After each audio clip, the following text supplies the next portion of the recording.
The previous head of the demonic forest, the current head of Taisan Cho Pension, asked Mugun's son if he remembered Iron's childhood. Mugun replied that the sister was smart and persistent. Pension said that was true. She could literally grasp everything on the fly.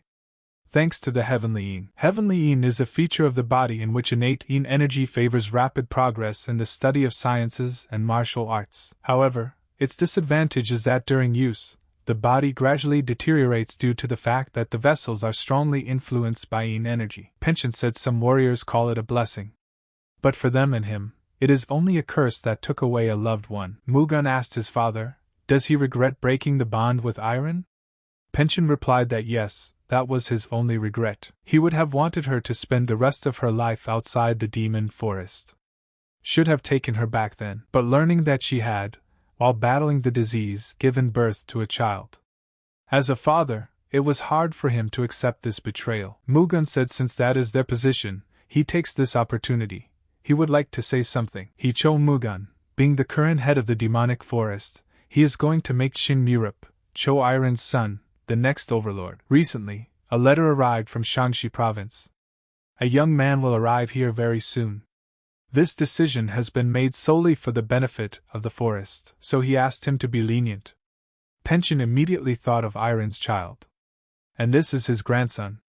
And when did he manage to get up so mature? The next morning in Shaanxi province, near the Huanghe River, something incomprehensible began to happen and the wind became very strong. Suddenly, between the mountains, someone was fighting a man who looked like a demon, and he wanted this guy dead. The demon was so strong that it didn't stop after each attack, and in a moment, it used the Millennium Dragon's paw swing. But suddenly the guy was smarter and faster, and easily dodged the enemy's strong attack. The fellow was greatly surprised and asked him who he was.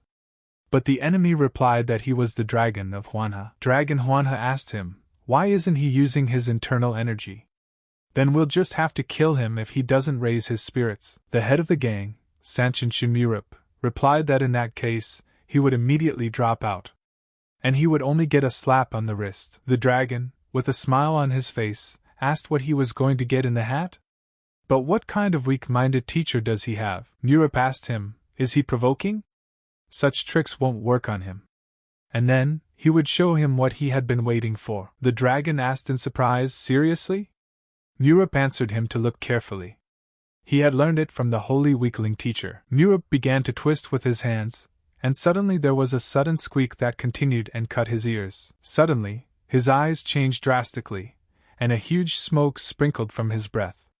But the screech went on and on. Murup used the god-level provocation technique, and at the end showed him his middle finger, and said he was going to burst out laughing. The dragon got even more angry after such actions, and asked him, middle finger? Does he think he was hurt by that? The dragon started swearing and said he would finish him off. Suddenly, Murup saw it open up and deliver an explosive blast of heaven. The dragon didn't expect this, didn't even realize he would do this at this point in their dialogue. The dragon was very surprised and said it only took one hit. I wish he was dead. He couldn't believe such a thing, that some sucker had defeated him. One of the world's top 10 masters. Murup told him to get up and punch him from his fist, and then asked him to wake up and sing. The dragon replied for him to stop. It's not like he fell asleep. Murup said he found someone to pour into. He's been asleep for about 30 minutes. Why is he so surprised? The dragon replied to kill him and victory was on his side. Murup says they're past it, they weren't fighting him to the death anyway. And he advises to take care of the energy circulation. The dragon started laughing and said the guy was a fool. But Murup turned around and replied that he would say something before he left. He's leaving this place tonight. If he comes back here looking for a fight, he'll really kill him. Murup started to walk towards him, but Dragon stopped him and said the same, nodding to him. The guy punched him again and replied that it was for his teachers. Dragon asked, just a slap in the face? If he were him, he'd break both his arms. Is he even inferior in generosity to him? He thought he had no enemies in this world except the other 9 masters. But meeting him made him think about a lot of things. Dragon Hope gives him his title as one of the 5 dragons. But Murup interrupts him and says he'll get around to it. And why would he need it? And he said to go without it somehow? The dragon answered the young lord not to refuse. It is fate. He will prepare a place for him among the 5 dragons. And by the way, did the guy say he was leaving Sanchin? Where will he be found to challenge him again then? Murup replied that he wasn't leaving for good. He was going away for a while. He'll never find him. He's good at hide and seek. Murup said goodbye to him and after saying goodbye told the dragon to come back if he wished to die. The guy immediately thought that it turns out, we don't have to worry about the mountain caves for a while. Now the demonic forest was next. This is the place where his mother was born and raised. The place that abandoned him and his mother. Of course, he travels to the demonic forest to be the new heir. But since he is in Sichuan province, he will be one step closer to the Murim. His past should be kept secret if possible. Murup was on his way and couldn't believe that even that could happen. An outlaw becomes an heir. Half a month later, the demonic forest of the outer building had rumors that said his father was a hunter Odizan. He must be an extraordinary person too. The kid replied that he thought the mistress had returned at all, looking at the kid's face. A friend told him that he agrees with it. He could tell by his eyes that his soul was as good as mistress. The boy asked, is he so sure of that? The friend replied that of course. As they say, the eyes are the mirror of the soul. His heart is the color of white jade, he assures him. The guy started laughing and said he was up to his old tricks again. The friend replied that he was giving him a tooth. At that time Murup sat above the roof of the house and said that he had a good fate. But he came, but it was unusual to be the heir. Murup asked Son what he would say. The kid was barely hanging on to the edge of the roof, and was very glad he had found him. Murup told him not to overdo it, and asked if he needed help. Son replied that he would rather go down himself. Let him not think that by hiding on the roof he could evade today's. But suddenly Son couldn't help himself and started to fall, and on the afterdeck told the guy Lin one word, Del. Murup caught him and said he should have climbed up on the roof. Almost gave him a heart attack. Let him tell me what's on the schedule today. Sonia replied that first he would like to thank him for his efforts. So, first he has a lecture on the history of the Murim. Then a training session, followed by dinner with the head of the Tezsen chamber. And at night, reading martial arts books. Murup asked, did he come here for this? Son replied that of course, he was the only heir. That's why they called him. They thought they saw something different in him. Murup said he had heard so much about the demon forest. In reality, the land is empty. Sine replied that Lel might seem deserted now, but his mother said there used to be a lot of people here. Unless he's wrong, it's about the bloodbath of 8.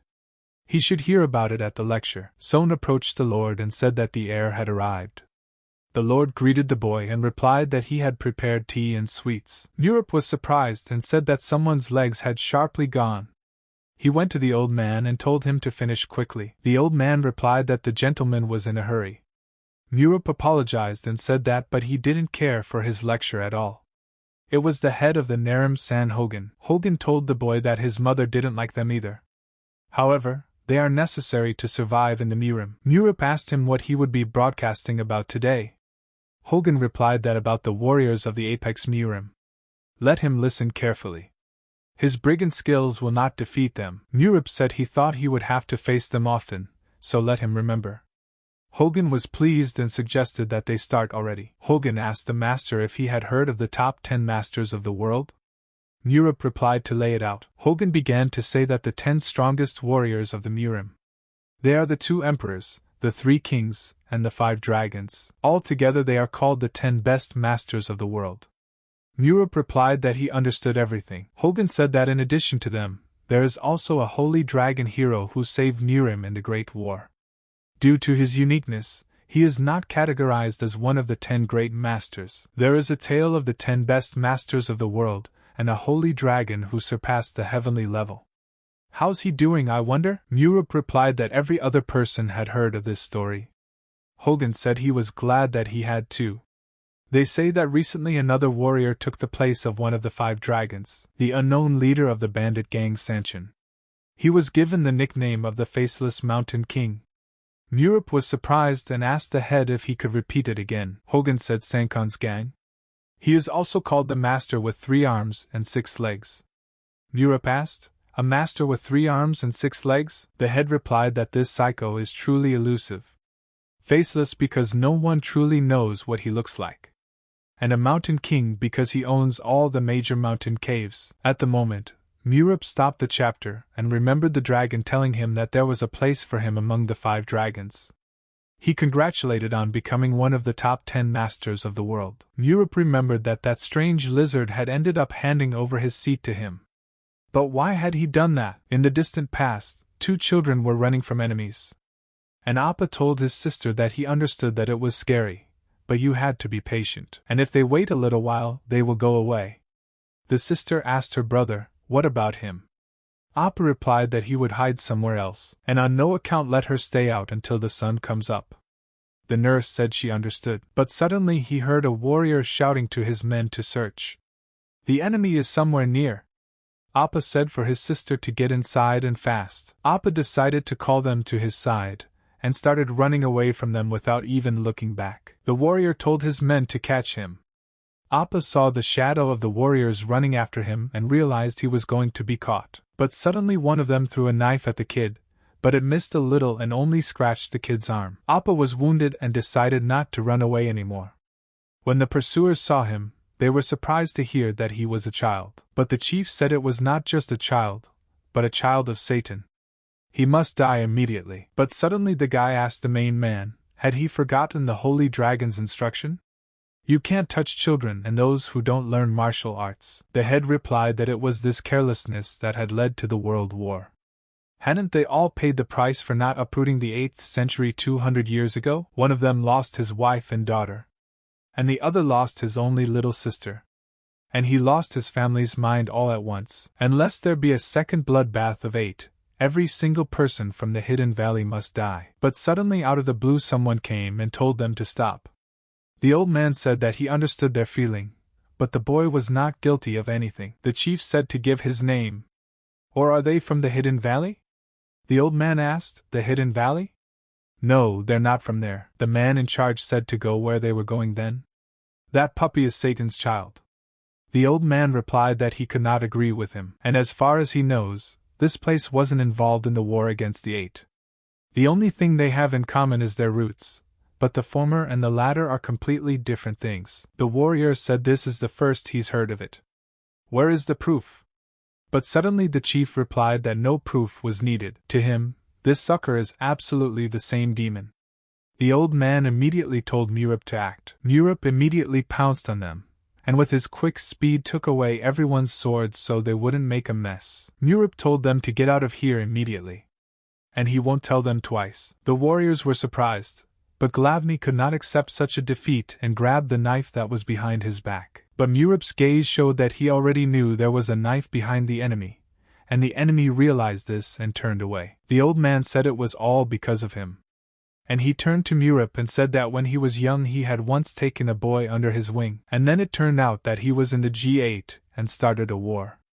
He wouldn't do that, would he? Murip replied that he would see about that.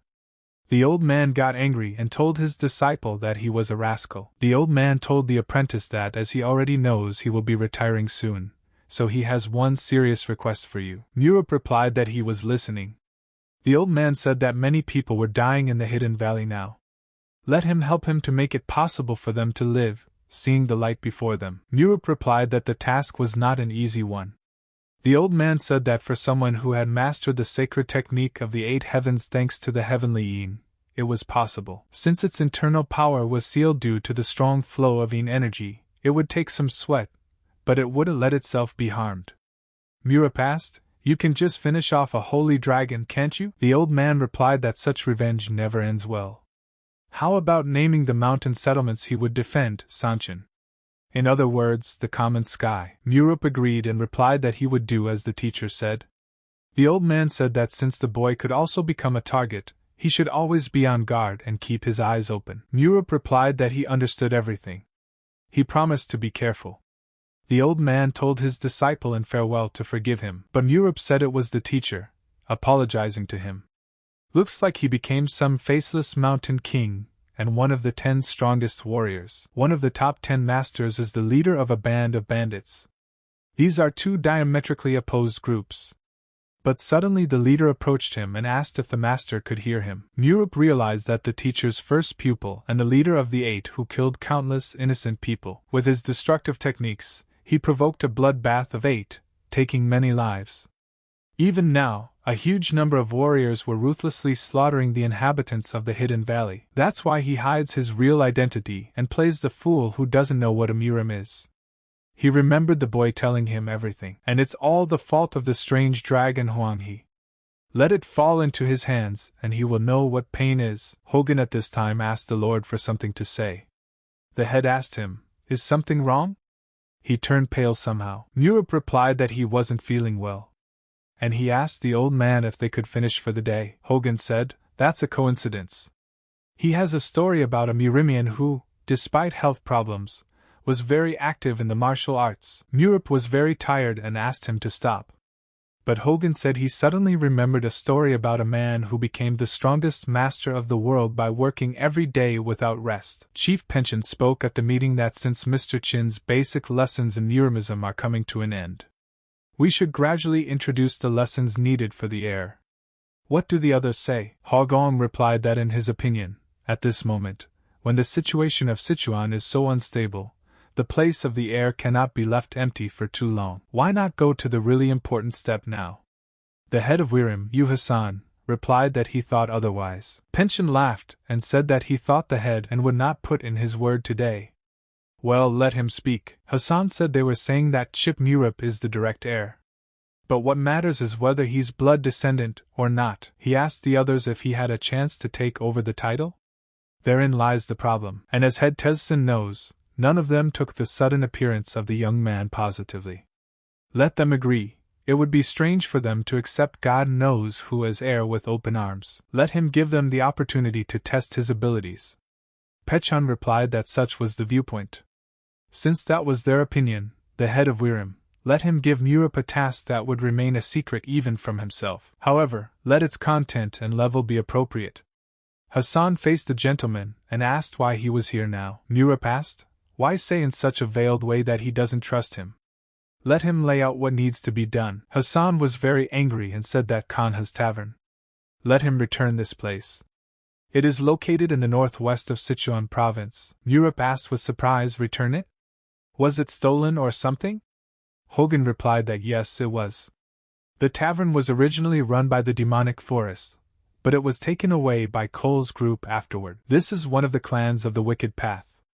They are extremely difficult to deal with. Murup began to laugh and said that it was not for nothing that they say that a rich man, if he goes broke, has enough food for 3 more years. The guy asked, had the demonic forest fallen so low that it was already being taken away by all sorts of bulls? Hassan got angry and replied to the gentleman to watch his words. Kolsa is not just a gang. Murup also lost his temper and said he wasn't sure how someone who had his business taken away by some shithead could yell at him. Murup apologized and said he was very sensitive to sounds. And how does he know the tavern should be returned? Hassan replied that that was correct. A guard would be assigned to him for his safety. Let him understand that. Murup wondered who the old man was pouring it to. They decided to put surveillance on his tail, not guards. Hassan thought the kid was a burr and saw that he was good for nothing. Murup said he'd do his assignment. What's the deadline? Hassan replied that they had 5 days to do everything. And now they would see how he would sing afterwards. Murup said he knew it. He doesn't need 5 days. 2 days is enough to get everything done. He can do it in that time. Hassan thought that if it were that simple, they would have gotten the tavern back long ago themselves. He was sure the kid understood that, too, Murup said, and about the guards, he'll choose who to go with. They'd be watching him anyway. Hassan replied that they were doing it themselves first of all for his own safety. And he saw that this kid could think. Doesn't his head feel tight? Murup said that if he's done, he should vacate the premises. He wanted to get some rest before he left. Hassan agreed and told him to rest. Hassan closed the door behind him and thought that the task wasn't easy, but they didn't want any rabble as heirs. But the lads got spirit. But suddenly at night Hogan burst in unexpectedly and shouted to his master. Murup got very angry and said that how they had gotten him.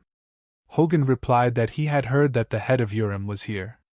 What did he say to him? Murup tried to come to his senses and mumbled various words, but then said he was not asking for help from others. Hogan immediately thought that this evil old man must have tasked the gentleman with something very complicated. He told the Lord that if the area of the assignment goes beyond the demonic forest. And then Murup replied that he asked to let him choose his own guards. The lectures would have to be suspended for a while. Hogan replied that of course. What lectures at a time like this? Doesn't he really need help? Murup replied that if they told him to do it on his own, there was nothing he could do. He, a stranger, had no other options. Hogan asked the guy, "Is he sure he can handle it?" Murup asked, "Is there any point in talking? After all, it's the same everywhere." Murup told the old man not to even think of following him. "It's only about him." Hogan asked the gentleman where he was going. The boy replied that he was going to get some air. Murup came out and knew it was a good time to find an ass adventure. Murup realized on the way that his guide named Son was already asleep. It must have been because it had only been a short time since his arrival. Murup said one bamboo and nothing else. And now he was lost. But suddenly he turned around and asked, "What is that sound? Could it really be pipa?" Murup said he was good at playing. So he decided to go and look at the musician.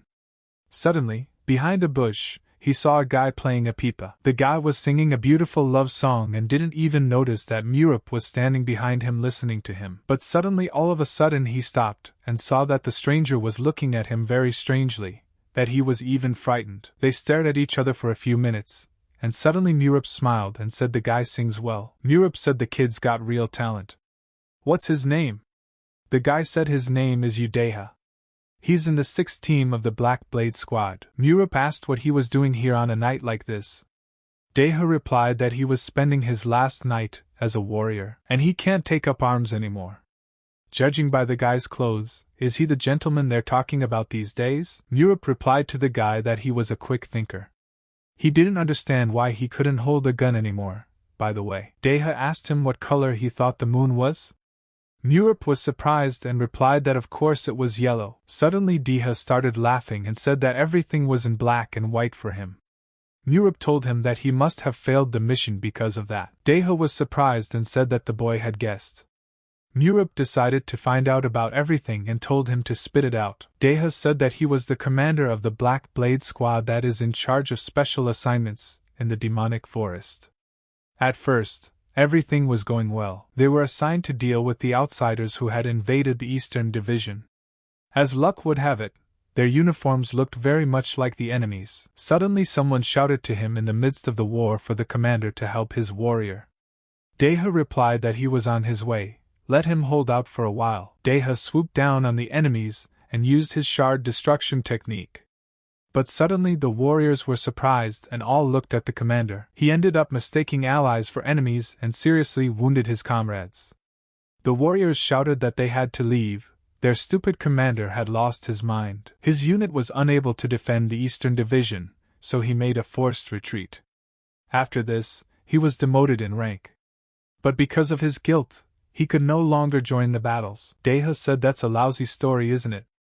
and thanked the guy for listening to him. And since Murup is the heir of the demon forest, no one will touch him in Chongqing. And wishes him good luck in the battle. Murup asked him where he was going.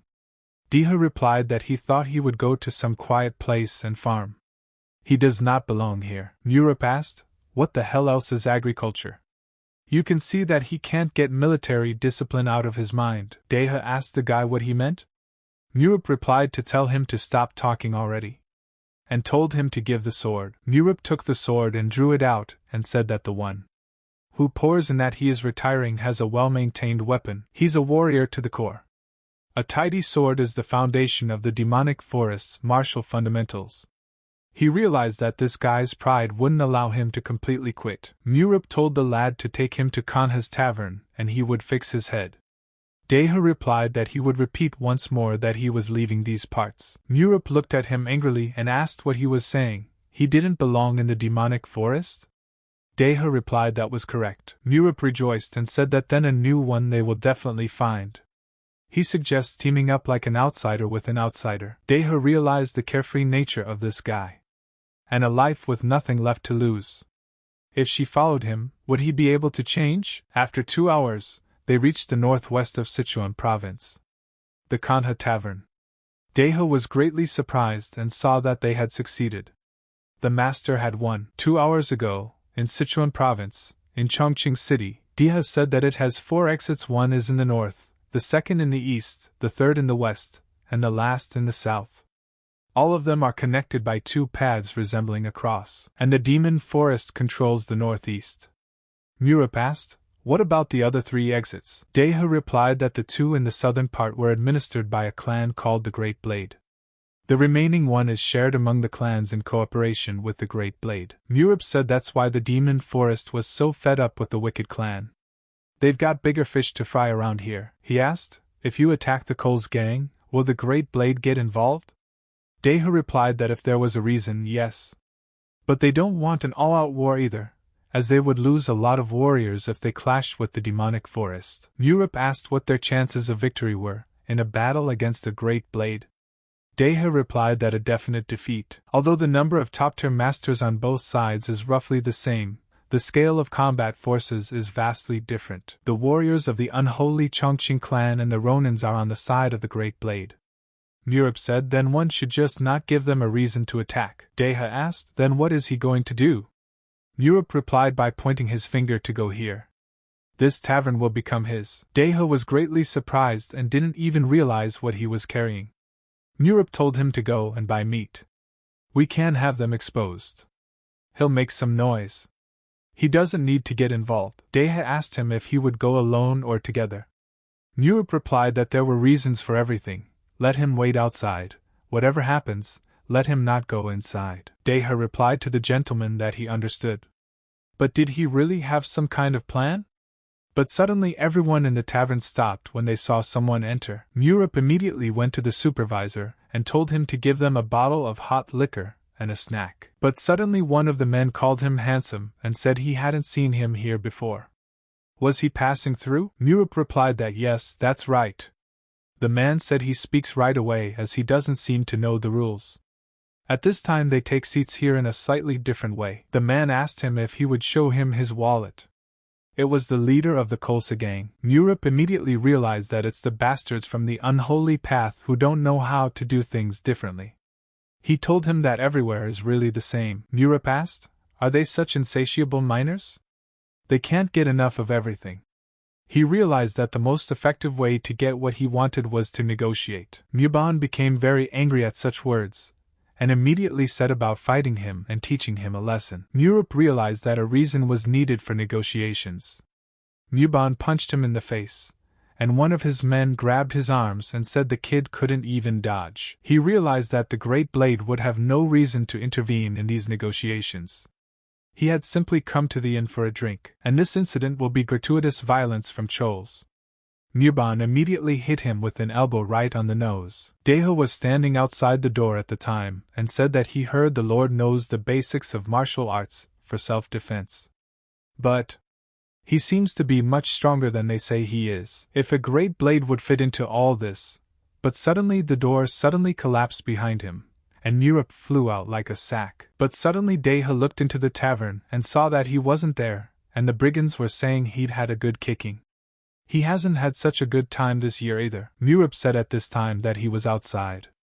Deha picked him up and was telling the heir to wake up. Murup asked him if he had seen it. And so a great blade like that won't get involved.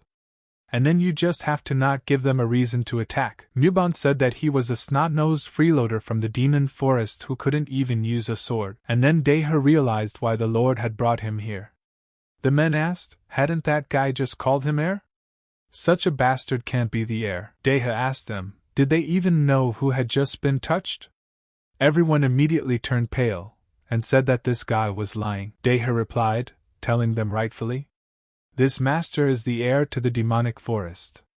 And it was over literally in an instant. It turns out that Chin Murup didn't fight the Coles gang, which is part of the Great Blade, but found himself beaten for no reason. There was no occasion to involve the Great Blade. And the Coles gang remained in great debt to the demonic forest. The doctor at this time was telling the guy that he was very unlucky with the places that were hit. There is a possibility that he may never fully recover. Murup was frightened and asked him what he was saying. Qin Murin hired a local opera actor to pretend to be a healer in order to pressure the head of the coals. The head of pension told the guy to listen here. They had all of China on alert to find Europe. At the moment, this young man is a potential contender for the heir's seat. If it were his will, right now he would crush them all into small pieces. But in this situation the opinion of the victim is important. Europe at this time said that he was sorry that he, as the heir, had let himself be beaten up by a gang of wicked ways, thus tarnishing the reputation of the demonic forest. Rumors of what happened have already spread throughout Chongqing. He doesn't know how to go on living. He just wants to go to the next world. Muban was very scared at this point and was telling the gentleman that he was asking him not to do this. It was his fault. He realizes he can't do anything to comfort them, but let him pay for their treatment. The head asked, "Is he making fun of him now in terms of money?" Muban started waving his hands and told the gentleman that it was not so. In that case, let him name any wish. He will do whatever he asks. The head immediately thought that the heir would have given the Great Blade a reason to intervene if he had the power. He understands, but he has no warrior pride at all. Murin was telling the guy at this time to give him the tavern. The guy asked, "Is he asking for Kanha's tavern?" Of course he would give it to him. Muban realized that he was on the plus side. He crippled the heir and sold the joint for cheap. Even so, the amount he brought in for treatment would be more. And he managed to get out of such a stupid situation. Europe told the man to leave some money for treatment as well. Muban asked in surprise, "One tavern is not enough?" Europe began to pretend again and said he thought it was better to kill himself. Muban said that he would leave. Let him not die. Murup realized that unfortunately, the anger of the head of the House of Thesarim was not extinguished. But the leader of the Coles gang had managed to get away alive, giving up the money and the tavern. The head came to the guy and said he could have been disabled. What the hell was he doing in a pub in the middle of the night? Murup replied that he wanted to have 1-2 drinks. About the handicapped man, it's all an act. Don't let him worry. The head said he'd ask something then. Bringing back Giona's tavern was the mission the head of Wirim gave. Hassan tried to say that everything was right. But Murup interrupted him and answered the gentleman that it was not so, and his assignment was to change his mind about himself. The head agreed and asked the head of Wirim what he would say. Why or why not? Hassan said that it was difficult for him to understand the master's methods. However, since it was necessary to change his opinion of himself, he successfully completed the task. He congratulates the boy, but suddenly stepping outside the old man asked the gentleman to wait. Murup asked him what was needed. The old man tried to say something, but he started mumbling. And said, "Don't pull the cat by the balls, let him say it faster." The head asked the guy, did he set aside his pride just to pass the exam? Murup asked, what is so important about his this country pride? The head replied that pride is crucial to survival in Mirim. Murup told him to wind his mind.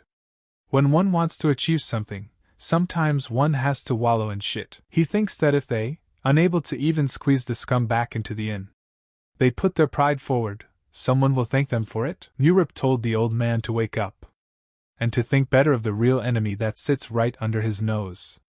He means the Great Blade. The head realized that he understood what the guy was asking, to put pride aside.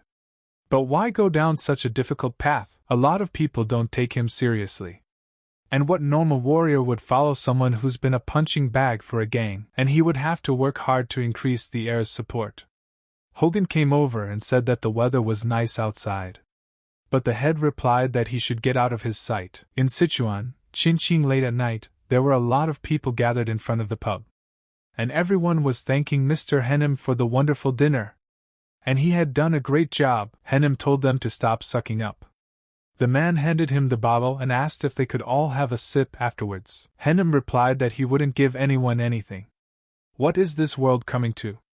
The clan of the Wicked Way is already trading. The man told Henim that the Great Blade clan didn't pick on such things. Henim replied that he was right. And they just do other people's errands and daintily drink. With a cover like that, no one will dig them up. And if they do, they'll end up dead. But suddenly a guy came running in and shouted to Henim saying they were in trouble. Something like this has happened. He has no idea. He's been running for so long that his throat is tearing up. The guy immediately took a drink and asked if he could have a drink. Everyone was surprised that he allowed himself to do that. The man told the guy that Henim's sweat and blood got that alcohol on a shopping trip. The guy replied that he was apologizing and didn't know. The man asked in surprise he didn't know? What does he know? If it were up to him, I'd cut his pig belly open and get his drink back. Henim immediately grabbed the man's head and slammed it into the table, telling him not to dare interrupt him again. The lad was greatly surprised and thought, why is Henim so tall? He told the lad that if he was making a big deal out of it, let him know that today was the day of his wake. Guy asked Henim if he remembered Cho-Iron from the demon forest. Henim asked, Cho-Iron? The one that disappeared about 30 years ago? The guy replied that's right. Hyungnim said that he still remembered. She was Jo Pension's daughter. She is a capable girl who was called an incomparable beauty. If she hadn't died so early because of the heavenly yin, Sichuan would have been completely different. Heavenly yin is a feature of the body in which innate yin energy favors rapid progress in the study of sciences and martial arts. However, its disadvantage is that during use, the body gradually deteriorates due to the fact that the vessels are strongly influenced by yin energy. The guy told Henim that's right.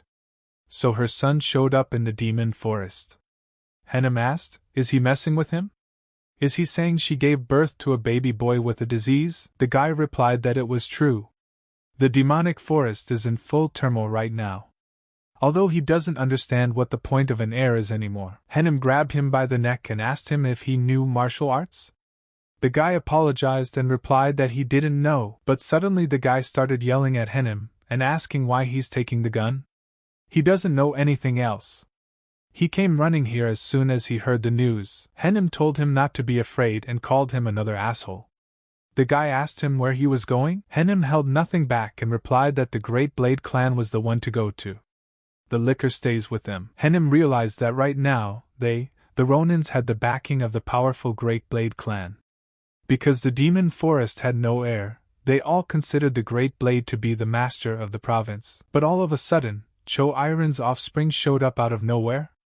If the kid inherited his mother's talent and learned martial arts, he had definitely become a true master by now. Then how could he have been beaten by the Coles? There's something wrong. Cho Mugan, the current head of the demonic forest, came to the council and said that a lot of things had happened during his absence. They passed the news on the way home. How are you feeling, Nirip? The boy said he was fine. And he apologizes for the trouble he's caused. And then the old man said it was his mistake. He would take the punishment. Muran replied that he was not going to punish anyone, as he realizes it was the head of Nerim who ultimately prevailed. Had they found a suitable place for Europe? Hogan answered that yes. What about Paisan's temple? Paisan immediately replied no. His temple is not suitable for an heir. Hogan stood his ground and told him to listen. Paisan stood his ground and replied that he would not listen to anything. There were no seats. Hogan asked, then what about Main's department? He immediately said no, and asked for understanding. He immediately asked Wangma?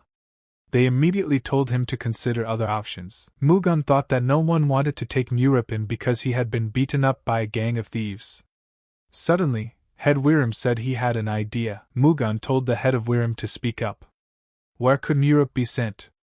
Hassan replied that is it possible to create a separate institution for the heir? Mugan replied that you could do a Northwest Bureau, for example.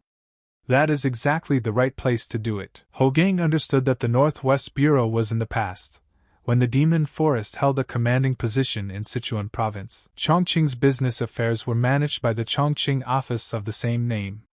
However, as the power of the demonic forest faded, only the Northeastern Bureau remained. Hugen understood one thing, that the head of Wirim wanted to throw the helpless heir out to the northwest.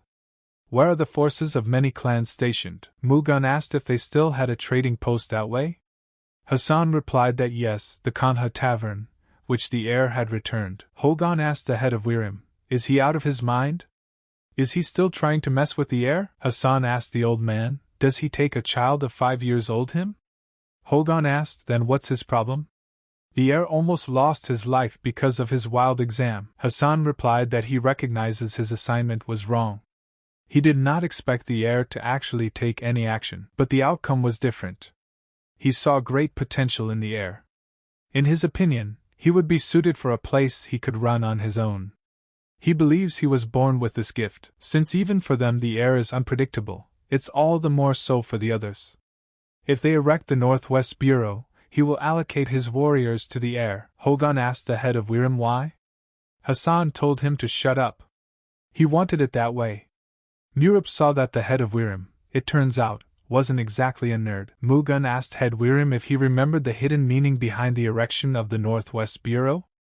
Hassan replied that yes, it was a direct challenge to the clan of the Great Blade. The Great Blade has many warriors, but the number of masters they have is about the same. The demonic forest can regain its former influence by monopolizing the Northwest. The Great Blade is hitting their capital harder and harder every day. We can face reality. He firmly believed that the heir could be entrusted with the future of the demonic forest. Hogan thought, is he not joking? The head asked what Murup thought. The guy thought about it, and realized that everyone wanted him to refuse, because he couldn't pull off such a job. It's enough for them to be embarrassed. There is no need to make unnecessary noise.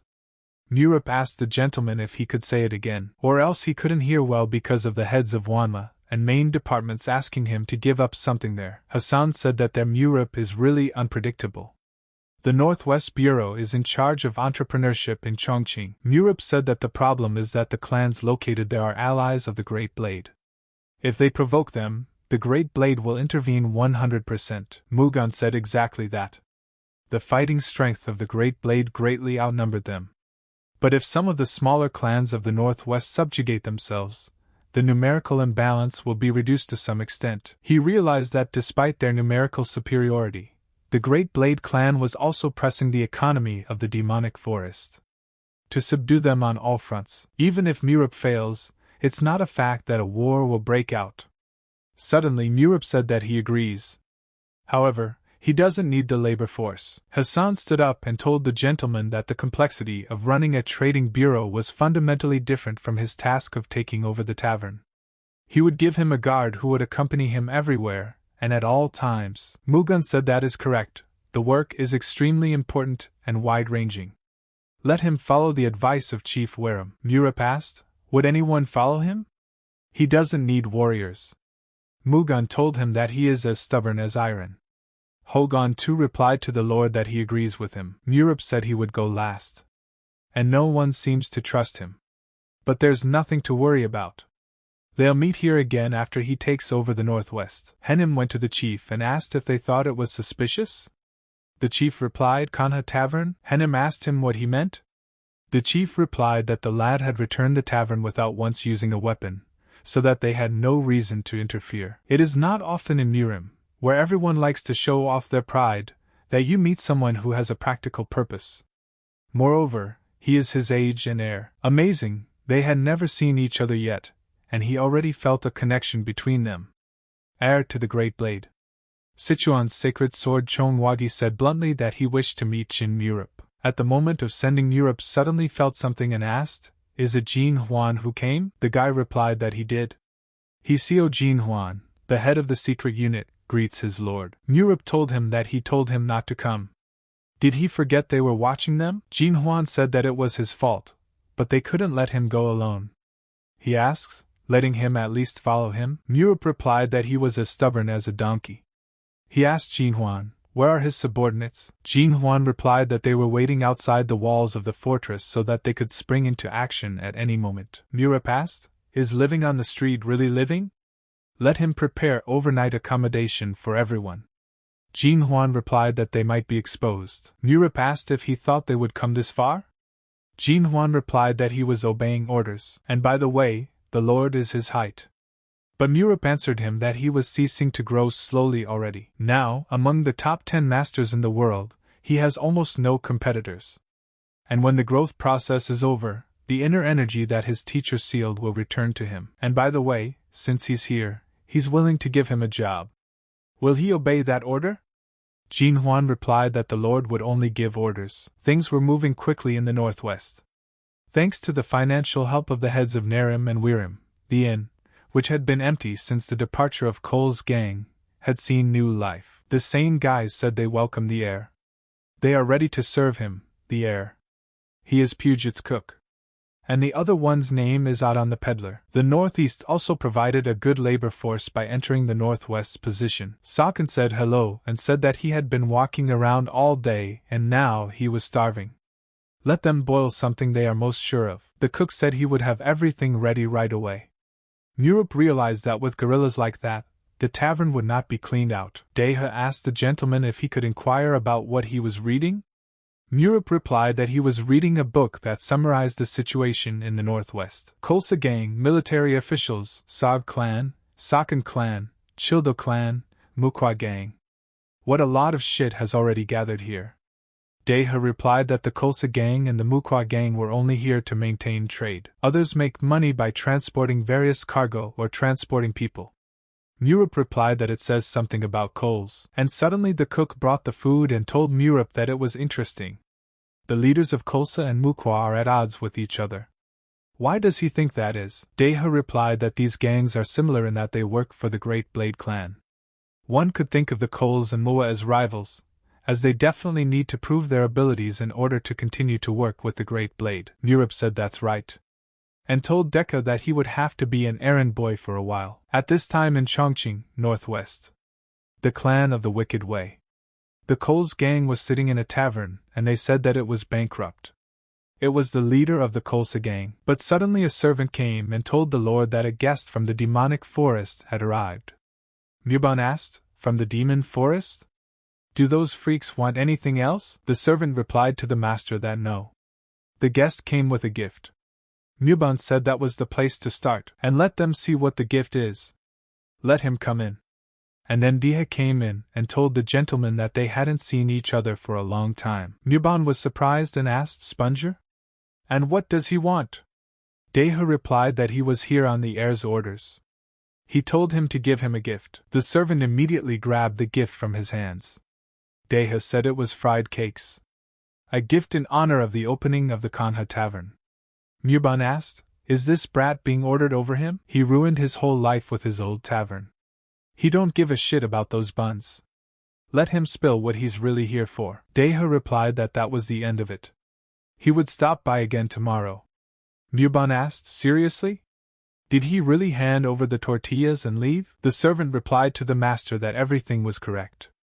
Muban told Tebin to follow him and report everything. Muban says he's yakking about coming back tomorrow.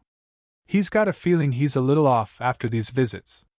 Let him find out what's going on here, and report back to him. A week later, Tebin, master of surveillance and local cutie.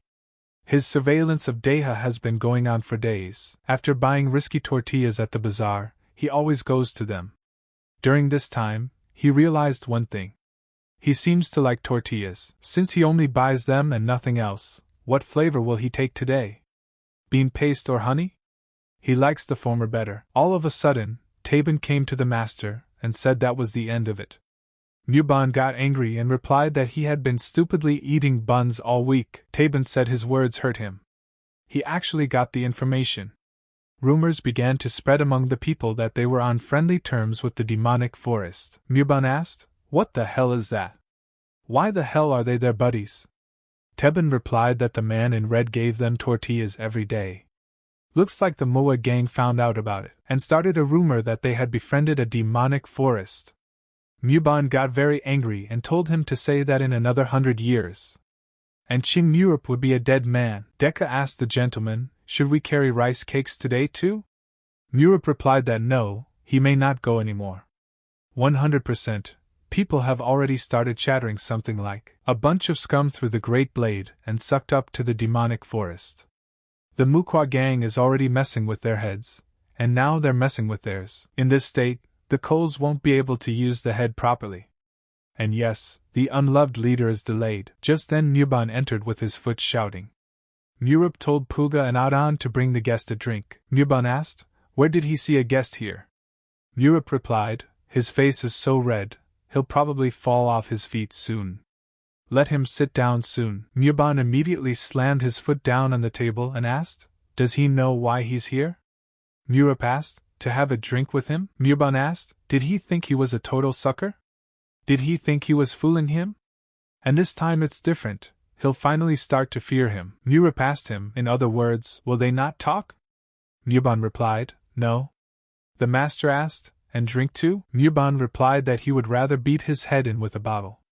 Murup laughed, and said he was unshakable. Well, then there's nothing to be done, and the work day is over. And he told Deha to close all the windows. And have Puget and Adan wait for him in the kitchen. Muban asked him if he was showing off again. Has he forgotten how he got beat up last time? Murup replied, to someone who's shit behind a great blade, he advises him to shut up. Muban asked, is he bailing? Murup replied that he wanted to get away from a lot of things, sure, but not today. Deha thought at that moment, is he in his right mind? Murup said that since ancient times it has been believed that a person's character is formed by his manners. If a guest has a request, he simply cannot refuse it. Muban thought it was some kind of performance, and told him to attack. He'll be crippled this time for sure. Murup immediately came up to him with speed and taking him by the jaw said that a man should give back as much as he was given. Deha was surprised at the fact that he didn't even see the heir's movements. Murup was telling Muban not to ping him. If anyone from the street heard him, he'd kill the entire Cole's gang. Northwest of this place has been divided between the wicked clan that cooperates with the Great Blade. These lands are considered wilderness as they are in the territory of the wicked clan. Gangs naturally interact with each other. This is because the unholy clan of Sichuan is unconventional in itself. To earn the patronage of the Great Blade, one must prove their prowess. But as paradoxical as it may sound, if the organization has no power, it will eventually be destroyed. Among them, there is one who survived not only through strength but also through resourcefulness. The second strongest of the Cole's gang is Yuk Muban. The scariest person here is only Ban Lim of the Great Blade. But even so, he is so strong that people like Mubong could be counted on one's fingers in Chongqing. But how could this happen to him? They mean he can't even counterattack. Deha realized that despite wielding such power, he had been hiding it. And now it was humiliation, but Murup did not pity him much, and began to beat him in a way he had never even seen in his life. Muban turned out to be very weak and could not resist against him. Murup said he told him clearly, if he peeps one more time, he will destroy all his sixes. Muban froze at this point, and didn't think this attack had any power. Even though he wasn't dragged in much, he felt like he was about to fall back. Though it's hard to believe, his skills are vastly superior. First we must capitulate, and put the blade on notice. Murup said to Deha to keep an eye on this dumbass. The guy was surprised and asked, keep an eye on him? And where is the gentleman going? Murup replied that he was going to Cole's gang. And since Muban did not take his words seriously, today he would destroy Cole's gang. Muban was greatly surprised and realized that he had to do something to save himself. And this gentleman speaks in all seriousness. Muban told the master that he had lost. May he spare the Cole's gang. Deha told the master that he could be heard even in the tavern. Let him not be angry. Murup said this idiot has good luck. And yes, he will spare the Cole's gang.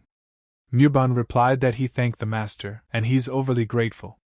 And their leader is a real man, and he cries like a woman. And if he's so grateful, let him buy him a drink. Murup shouted to Puga and Adan to bring the highest quality alcohol and appetizers. And the ringleader Yuk obliged. Murup saw the table and was surprised and said that there was a lot of stuff there. Let them sit down and eat too. Muban asked the master if he could. Murup waved his hand and said he had something to chat with him about. When else would they be so happy? Let them sit down, and don't spoil his mood. Murup said at the table that he was glad they were all gathered around the same table. Before we get down to business, let him say something. And as they can all see, he had a reason to hide his powers. He's talking about the demonic forest. So he wants what happened here today to stay between them. The leader of the Yuk came to the tavern to have a drink with him.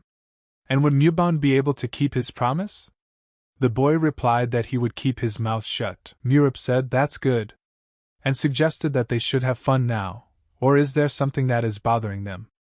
Deha asked the gentleman, is he a villain? Murup said how dare such a dog call him a villain, and suddenly ordered the Mobin ringleader to fall down. Mobin immediately heeded the order, and fell to the floor. Murup asked Dake what he now thought he was. Deha replied that the Lord is the real evil himself. Murip said that he would then ask the ringleader Mobin. Let him answer whether he is evil or not. Muban realized in his head that this guy was just stinking dumb. A greasy heir. In a word, shit. But Muban thought about it, and said he wasn't a villain. After all, he had spared him in the end, hadn't he? Murip answered the ringleader that it was right. Let him sit down in his place. He told Deha that martial arts is a tool of killing, warriors are a tool of killing. The martial arts world is full of such dangerous guys. It's silly to argue about good and evil. And speaking of peace, there are people who spend their whole lives in hiding because they have the same roots as those who are going to kill them, stalked by a martial arts master in the forest when there is pitch darkness all around. Have they ever seen a sharp dagger fly past them, and how a child's eyes flutter open at that moment? For him, martial arts is about survival. If he dies, there is little use for good and evil. Deha thought, what kind of life did the Lord live before? Deha tells the Lord that he obeys him. And seeing their leader Yuk nodding, he knew with his but he knew something. And offered to laugh and have fun. Muban laughed and told the Lord that everything would be fulfilled. And this is what he lives for, thought the Lord. But at this time, a mercenary was sitting on the rooftop, wondering what they were chatting about so cheerfully. Had the Coles gang really been captured by the demonic forest? And no matter which way he looked at it, choosing a demonic forest over an influential great blade was just crazy. The heir of the demonic forest and the head of the Coles gang have formed an alliance. We need to report it quickly. But suddenly Deha asked the gentleman where he was looking. Murip replied that he thought there was a rat on the roof. It must have escaped because of the laughter of the leader of the Yuk. Murip asked the dog where he learned to drink like that. Like a bottomless barrel. Muban replied that he was also one of the best drinking masters in the Wicked clan. Murip asked if he could invite the Northwest Alliance and have a shot too. Muban was surprised and asked the gentleman, what did he just say? Murip replied that he had done some research and found out about the Northwest Alliance. He wanted to know more about them. Muban said they meet once a month with the 6 ringleaders of the Northwest Alliance and have a drink. Their gang leader, Kolsa, is one of them. Muban asked when is the next meeting? Murip replied that they met 10 days ago, so there is still time. And in a little while there will be a Northwest Alliance meeting. And have him call him next time too. Does he get it? Muban replied to the gentleman that he would be let know. If there is no special business, they meet at certain intervals. It may be a long time before the next meeting. Murip said that's fine, but this is a special case. Something special is about to happen. But suddenly the stranger was saying what a bad hobby. Until when would he pursue it? The stranger asked. Head of the Silver Oblivion So Jin Huan, and said the 4th head of the Northwest Quan Hek Bai. If they captured him, there will be 2 left. Let him just follow him. His master ordered him to tie him up. If the boy keeps quiet, he'll untie him. The old man said he kidnapped the other squad leaders as expected? There's no trace, so it's not a gang thing. He expected a skilled craftsman to handle it, because he's not gonna wait his turn either. He specifically splurged and hired guards. And let the 2-headed sword masters come out. It was said that the 2 brothers' technique was almost like a divine sword. Chu brought their heads and asked, are these the 2-headed bastards? He doesn't know about the masters, but he made cripples out of them. The vice principal was late. He kicked them so hard, their teeth were chattering. The old man said it couldn't be. Defeat the best swordsman of Sichuan. Chu told him to shut his mouth. If he didn't want to share their fate with them, then let him shut his mitt and silently follow him. The vice principal swung his sword at him, asking how dare he speak with a great blade like that. Chu wasn't even frightened and easily repelled his attack and retaliated with several powerful blows that the old man's teeth even flew out. B. told his man to take it easy. Chu replied to the head that no, he didn't understand. Whether it's the great blade or someone else, why can't they just destroy them? Looking at his technique, it looks like he's not capable of anything at all. B told him to stop, because their god had his own plans. And like he said, he can handle it on his own. He'll do the rest, and he'll help their god. He hasn't forgotten how to address a god, has he? Chu replied that yes, he was not an outlaw, but a ronin, willing to lay down his life for a god. The guy's not a god, he's an heir. And yes, their heir has succeeded. He's so big, their heir. He's going to go to meet him. B turned to Chu and told him not to balk so widely. Of course, if he could. 2 days later, Chu came with the news to the master.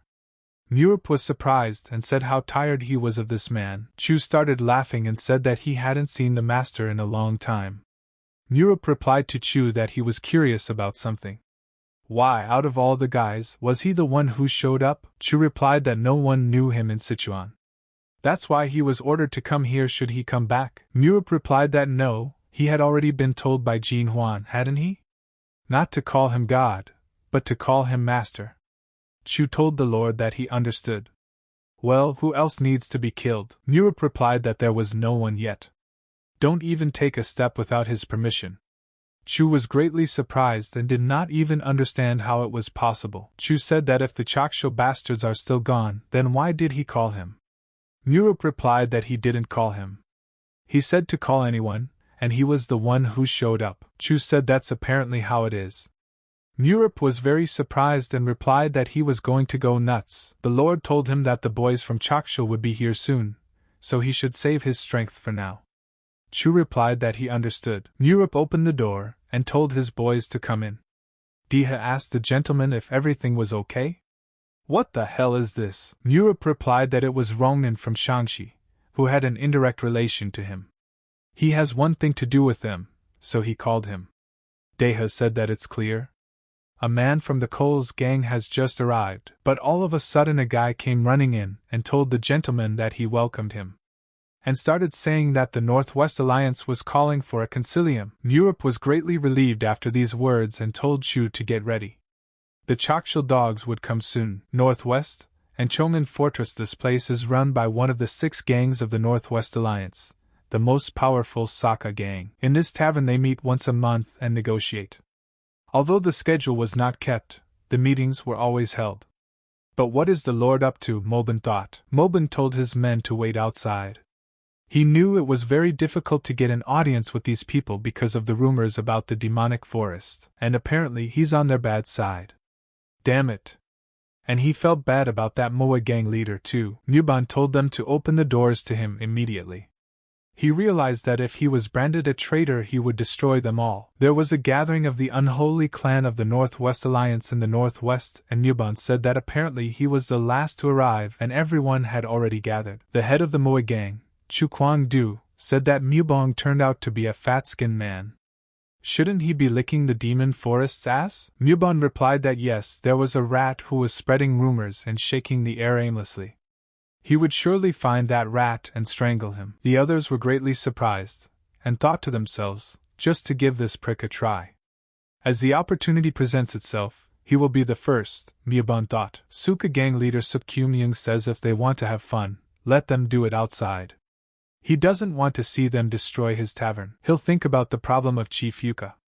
And it's time for the meeting to start already. Muban thought he would breathe a sigh of relief to start. The man told Master Suk that they had gathered earlier than the scheduled date. Why was there such a rush that he summoned all the leaders of the Northwest Alliance? Suk replied that this morning he had noticed the soldiers of the Great Blade scurrying about the street like cockroaches. He immediately rushed to the Great Blade to find out what was wrong. 6 leaders of the Great Blade were missing.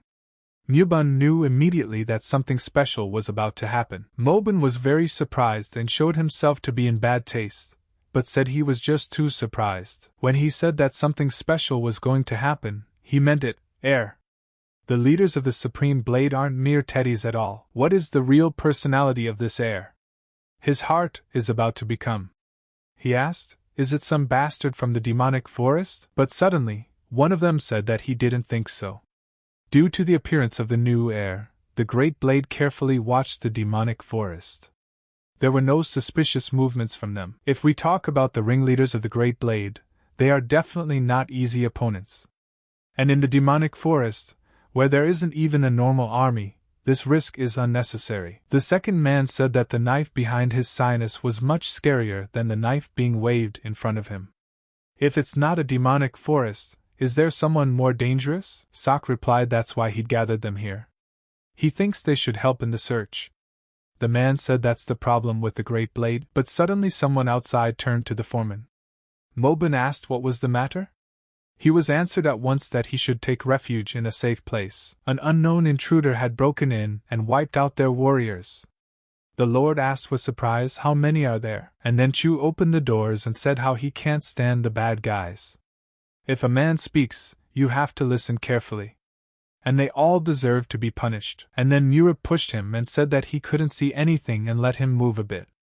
Showing his face, he said, "How unfortunate is it, they started without waiting for the protagonist?" And then one of them stood up and asked fearfully, "Heir to the demonic forest?" And said, "Muban is in league with the demonic forest after all." Muban said no. First of all, the heir is also doing his part for Northwestern. Murip saw that their leader, Yuk, would do a very good job. Now, if he wants to live, he can put his ass on the chair and not move. Murip told Chu to start by dealing with the blind man or the guy standing on his own 2 feet. But let him not touch their faces. Chu replied that he understood, he would deal with them immediately. But the man couldn't help himself and pulled out his sword and said, "How dare such a filthy little brat come here and pollute the air of the Northwest Alliance? He is the leader of the 7 Swords Gang, Dion Gang. He will put him in his place." But Chu didn't hold back after saying such loud words, and with one punch, he smacked him on the head that Gon's teeth even flew off. Chu looked at them and told them to attack. They all came at him at once to kill him. Muban asked the heir, "Does he intend to muzzle them all?" Murip replied that he would if he had to. He only wanted to get rid of one person. It's certainly to his advantage to keep Master Sokka alive. He is resourceful, and his cauldron cooks as well. Chu asked, "Then who should he kill?" Murip replied, "The head of the Moa gang, Chu Kwan-du. That bastard is a coward. He's a vicious loan shark, so if they kill him, they'll enlist the support of the people. Of course, the head of the Moa Chu Kwan-du gang. Gang leader Moa Chu Kwan-du." Murip tells Chu to take down the ugliest one. Let him pick the guy who looks like a villain and does usury. Chu immediately obeyed the heir and started to kill the ugliest one. He stopped and asked the heir, "He was referring to that monkey, right? No matter how you look at it, that guy is the ugliest." But at that moment a man came at him from behind and told him to die. And suddenly Chu turned around and said they'd start with him. He immediately turned around and cut him into small pieces with his huge sword, not even leaving him alive. Deha watched this with his mouth open and was surprised to say that he felled the head of the Moa gang with a single blow. Is there really such a master among the Shanxi Ronin? Murip told Deha to guard the corridor. Whether friend or foe. If anyone dares to enter, let him slit his throat. Deha immediately replied to the master that he would do anything. Murip said that if he had studied the surroundings, he could sit down. Since there was no chair, he would confine himself to the windowsill. And he suggested that a full Northwestern concilium should begin. Sak turned to the demonic forest heir and asked, did he think he could get away with it after such a commotion? Although his grandfather is a great man, but this is a serious incident, the man said, apparently unaware that they were being supported by the Great Blade himself. The man who came with them is a true master. Let him not be so presumptuous, hiding behind the backs of the Ronin and his great-grandfather. Murip started laughing and said that he was no better, he smelled arrogance from a mile away, and he was only the sixth man of a Great Blade. Just then, the heir told Deha to go inside. He turned to Chu and the guy that they would take turns. Have them block the stairs. And they can cut everyone off. At this time, the warriors ran towards them and the captain told them to beware of this Ronin. Let them find the master and save him. The warriors asked, surprised to see Chu. Him? But the mercenary walked over and greeted them. Murip asked the others if they could hear how his subordinates were dying. Sak turned to the heir and said how dare he treat them like that and yet be so calm. But then Deha stepped in and punched him right off his elbow. Murip was surprised and told the guy that his energy was surging. Deha replied that he told him that martial arts is about survival. Murip said that is correct. Mercy can return in the form of a dagger. If it has appeared, let it not be allowed to grow further again. And until the poison begins to drain from the eyes. Sak asked him what is his goal. Murip told him that he was proving to be a badass. And that old man needs to be killed too. And then Deha started killing everyone over and over again. Sak told the heir to stop. Suddenly the warriors outside were telling them to find the head. And not to let their guard down, their enemy is too strong. Murip asked, did the second platoon come up? What loyal servants he had.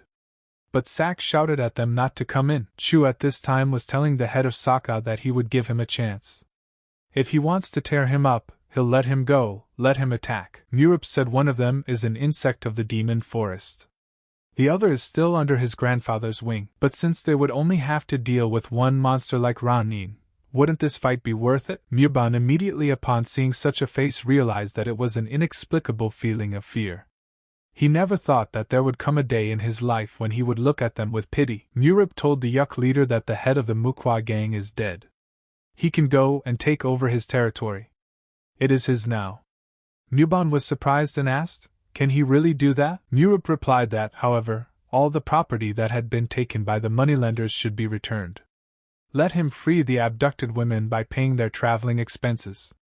Would he be able to do this? Murban replied that of course. Let him grant it to him. Murup saw that he was bold and acted without hesitation. He shows no mercy to those whom he considers his enemies. Sometimes he seems like the worst villain in the world, but he has his own rules for survival. The same goes for a Ronin named Unchu. He has no hesitation whatsoever. As far as he knew, there was no warrior among the Ronin of the entire world who displayed such incredible strength, except for Hexakalang. Murup asked the guy if he liked this kind of thing. Murban replied that yes. This is clearly a technique that this suspicious heir brought with him. But on the other hand, even though he had decided to follow this guy, he wasn't worried one bit. And today he'd made sure of it. In a moment all bowed and told the heir that they would obey him.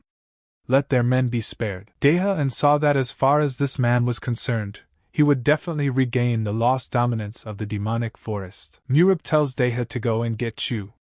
If they don't stop him, there will be nothing left of Sokka's gang. Suddenly, Chu replied to his mentor that he had heard everything. Murup addressed the people here to listen to him carefully. From today they sever all ties with the Great Blade. Sak and his men replied to the mentor that everything would be as he asked. Murup asked how much they were giving to the Great Blade. Sak replied, 5% of the business profits. Murup was surprised and asked, 5%? What is left over there? Sak responded that this is a deficit. The remaining amount is covered by commercial organizations or other ways. Murup realized that to survive in Chongqing, one must hold tightly to the Great Blade. If you raise funds from other sources to cover the business deficit, he told his men to forget about training masters or increasing their power. The Great Blade is just a bunch of thieves skillfully maintaining power. Sak asked the heir. He had seen the Yuk ringleader, hadn't he? He's different from him. He has no intention of taking over their business. Murup replied to have them operate as they had previously, but to direct a portion of the 1% profit to the demonic forest. Sak asked the heir, 1%? Murup asked with surprise, they don't have enough? Can he raise it to 2? Sak replied that 1%, but even then the risk is high. Murup asked, so the head of Sokka refuses? The heir thought about it, and said that they would limit it to 1%. In return, the Northwest Alliance should actively participate in the activities of the Demon Forest. If they leave the Great Blade behind, they will necessarily be overtaken by a crisis. If the Great Blade pursues them, it will be dealt with. Instead of living like fish and paying 5% interest all your life, wouldn't it be better to realize your dreams by gradually expanding your holdings? The ringleaders asked, would they really have such a chance? Just then, Murup thought and replied that he was giving his head for sure. They immediately headed over and thought, aren't these the heads of the Northwest Alliance? And there's a strange atmosphere in the air. I wonder if the mentor did his part. Mugan said that he didn't expect to see them here. Sak replied that they didn't think this day would come either. After all, the Northwest Alliance and the Demonic Forest are not on friendly terms. Nevertheless, they thank you for accepting them. Mugan said okay and asked why they were here. Sak replied that they are the heads of the Northwest gangs, would like to make a truce with the Demon Forest from this day forward, and hoped for their favor. The heads asked them, are they mocking them now? Are they not part of the Great Blade? Suddenly Murup came in and replied, what jokes?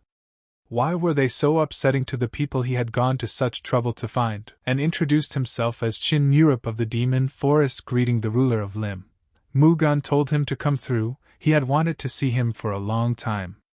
Let him explain what happened. Murup immediately suggested that they had better talk about the benefits they could gain by joining together, and the future they could comprehend. he asked them politely. Sak thought that if that was politeness as he understood it, did that mean that bandits and pirates were still angels? Murup said that they promised to return some of the profits, and actively cooperate with the demon forest to keep the business going. Mugan asked, "Are the heir's words true?" Sak immediately let out a tear, and replied that unconditionally.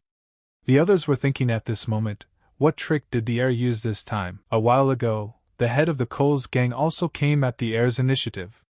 Would he really learn the apostles' technique without their knowledge? Hassan decided that he would take a look at these aristocrats. His eyes don't lie. Hogan thought it was a valid tactic anyway. How did he tame these people? Hassan thought, that lousy Diha must know. He can see the mutilation on his face. What on earth had the heir done? But Deha saw his menacing look, and knew immediately that he was up to something. And perhaps he had politely persuaded them. In Kanha Tavern, Sak said that this was how the Northwest Alliance entered into an alliance with the demonic forest. And the borders of Chongqing had undergone significant changes, considering that the demon forest is located in the northern part, and the Great Blade in the southern part. Chongqing is currently divided into north and south. However, the Great Blade will not strike at once, until they find the gang leaders and hunt down the infiltrators. The Great Blade will not start a war. Murup replied that it was possible. He thought that in 10 days everything would be back to normal. He asked the Yuk leader if he had dealt with the Mukwa gang. Yuk answered the gentleman that yes. Only one guy named Buban was adamant, while the others bowed their heads. And that was easy. After all, this is the power of the wicked clan. Murup asked the lad what would become of the Coles gang if the leader Yuk dropped out. Muban was surprised and asked the heir out of fear why he asked such a thing so suddenly. Murup replied that if the man they serve dies and his subordinates don't have the slightest desire for revenge. Isn't that frustrating? And then the guy told Muban that the heir wants to tell him not to treat his subordinates like the deceased Chu Kwangdu. Muban replied that he is not like Chu Kwangdu, he can be calm. Murup told the guy he'd keep an eye on him. How are things going with the Great Blade? Sak replied that they seemed to be focusing on solving the case of the disappearing ringleaders and had left Chongqing to the Ronins. Murup asked, "Isn't the southern part of Chongqing empty?" Sak replied that the Ronins of Chongqing are special. It is difficult to say that these parts are empty, for they also belong to the Great Blade. Among the Ronin there is a great master called the Silent Salesman. He has trained many Ronin who have subsequently performed the most dangerous tasks of the Great Blade. They must not act yet, for they will be watched by the Great Blade himself. Murup said they would protect them from the Great Blade. They would take the responsibility, wouldn't they? As he watched, he noticed that Chongqing was on high ground. From today onwards, the better gang masters will observe from the heights. The guy told the heir that although Chongqing is at a height, it will be difficult to know the situation of each gang because they are separated by buildings. Murup thought and said that firing a signal flare was enough. Everyone would understand. From today, he left Yen Chu in Chongqing, but since he needs to rest too, he'll put extra guards on. But in most cases he can manage on his own. The boy replied that he was thanking the heir for such a chance. Murup said that they should set up 3 sentries. In case of emergency, one would run to him and the other would report to the commander. Since communication with HQ is maintained by carrier pigeon, they will be able to request reinforcements quickly. When the flare is launched, Unchu will immediately come to their aid. If the flare is launched in 2 places at the same time, he will send an even more ferocious guy with Unchu. Sak wondered if there was another monster. He wouldn't be able to accomplish everything with just one Ronin. If they hadn't surrendered that day, the Northwest Alliance would have come to an end. Murup said that in any case, while the Great Blade was busy with other business, it was a great chance for them. Let them not be afraid. The boys asked the heir, "One more thing?" Murup asked, "What?" The guy asked, "What if a signal flare is launched from 5 parts at the same time? What's in that case?" The heir said they could hide or flee. The main thing is to hold out for about half an hour. Sak asked with surprise, "Half an hour?" Murup replied that was correct. In that time he would burn all the Great Blade and come to save them. Murup thought and said that he would go then and let them stay and digest the information. Sak replied that was fine. They will tell their subordinates about their plan. The guy said that he would never understand this man. Sak also replied that he was supportive, but suddenly one of his men said that he had definitely realized 2 things. When war breaks out, they will not stand by and just watch, and the heir is someone they never want to turn into an enemy. The boys wondered what the fool was talking about. Sack asked the others, "Are they not stuffy?" and suggested they have a shot and go. The guy replied that the heir had said it would be safe for 10 days, nothing would happen from a couple shots. And yes, why was he so sure about the 10 days? Sack replied that he thought the Great Blade had allotted that much time to look into the case. 5 leaders disappeared without a trace. He doesn't think this case will be solved quickly. The guy said that if you think about it, it all started at Kanha Tavern. Head Yuk doesn't think so, does he? The boy replied that he had recently followed the heir. Muban caught up with the heir at that moment and asked him to wait. Murup asked, "What's in it for him?" Muban asked, "Is it the heir's doing?" The heir asked, "What's in it for him?" Muban said he was talking about the ringleaders of the Great Blade. Murup laughed and replied, "Even if he is, so what? Will he run to report to the Great Blade?" Muban asked, "How could he? They wouldn't believe him anyway." Murup asked, "Then why is he wondering?" Muban replied that he was the only one in the Northwest Alliance who had learned of the heir's true abilities. Murup told him to be proud of it. Muban replied that he was serious. As a warrior, he would like to know their power.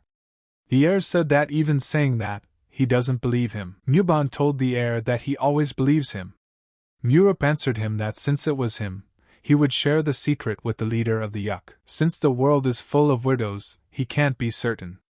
But among the people he knows, there are only 10 people who can fight him. Muban asked, 10 men? They are 10 of the best masters in the world. Immediately they both started laughing non-stop. Muban calmed down and said with a sigh that he would be on his way. Murup said goodbye and told him to stop by sometimes. Murup was thinking at this moment, who would believe it? The teacher's measures to suppress the heavenly Yin energy in his body energy seal. This technique seals certain inner forces until the body grows and the balance of Yin and Yang is achieved. And the day when the seal is broken will be the moment when physical growth stops. When that time comes, there will only be 2 people left who can fight him. And that is the divine dragon Dan Soren and the sword lord Chianan. Murup told his man that until that time let him do his best for him. The lad replied to the lord that his task was done without witnesses. Murup said that thanks to him everything goes smoothly. And he asked, so where does he keep the ringleaders? Seo replied that they were imprisoned in a prison in the Kwanj cemetery on Mount Socho. It would be quite difficult to find the prison as it was far away deep in the forest. Murup said that after 10-24 hours let him release one each day. Seo replied that the order would be obeyed and asked if there were any other errands. Murup replied that he didn't. As he does everything, let him keep his head down. As long as the eyes and ears of the world are open, he can't go rogue. At least not until his power is at its peak. Seo said that the commander had sent him a letter.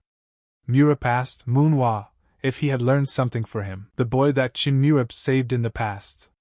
He grew up and became the commander of the Sichuan army. He became the leader in charge of foreign relations on behalf of Chin Murup, the ruler of the world. Sichuan, which was once one of the bandit provinces, has been able to reaffirm its martial arts status. Thanks to the skills of leader Su Manhwa, Murup realized that the Great Blade had a short history, numbering only about 10 years. This letter probably describes how he stormed in and captured Chongqing, and he's so fast. That's what Manhwa is all about. But suddenly he saw in the letter he had written that he didn't know. Murup was greatly surprised and turned to Seo. He told him to let him starve for a day. Seo replied that he would tell him everything. Deha late at night decided to practice. But suddenly he felt someone behind him and immediately launched a sword attack. But suddenly the heir abruptly stopped his attack, not even hesitating. Deha was greatly surprised to see his heir. Murup said it was strong. Who would have thought he would work so hard? And he's saying he's a born warrior? Deha asked the heir what he wanted to say by this sudden appearance. Murup replied that he had, after all, said he would follow him. For that he needs to show more. If he does not want to be marked, let him defend himself. Deha said while it's not a life and death struggle, he's always ready. Let the heir step up. Murup immediately began to launch devastating attacks at him. Deha was surprised at this, for he had forgotten who his opponent was. But though he is strong, he is not invincible. Deha decided to use his sword fury. Deza launched an attack and heard that he was the youngest ruler of the demonic forest.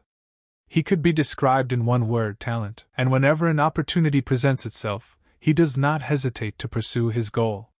His fighting skills are also top-notch. This sword suits a demonic forest that only pursues pure-blood demons. That's why the Great Blade didn't want to ally with him. Martial arts have been studied and developed over a long period of time. It's not a level where it's being tinkered with by someone like a Great Blade that has existed for less than a decade. Dina calculated everything and made an attack from behind. But suddenly Murip turned around and replied that he knew he would do that. But Murip immediately dodged such a strong attack with ease. Deha was surprised and saw that his heir is crazy. Even though he knows it's not serious, he feels he has to kill him. Murip told him not to be afraid. When the muscles harden, involuntarily exerts extra force. Deha replied to the heir that he had almost overpowered him. Let him not ignore that fact. Murip told him to take it seriously. Every master in this world has his own special techniques and fortitude, and if he can't handle it, he'll lose his head faster than he can use his skills.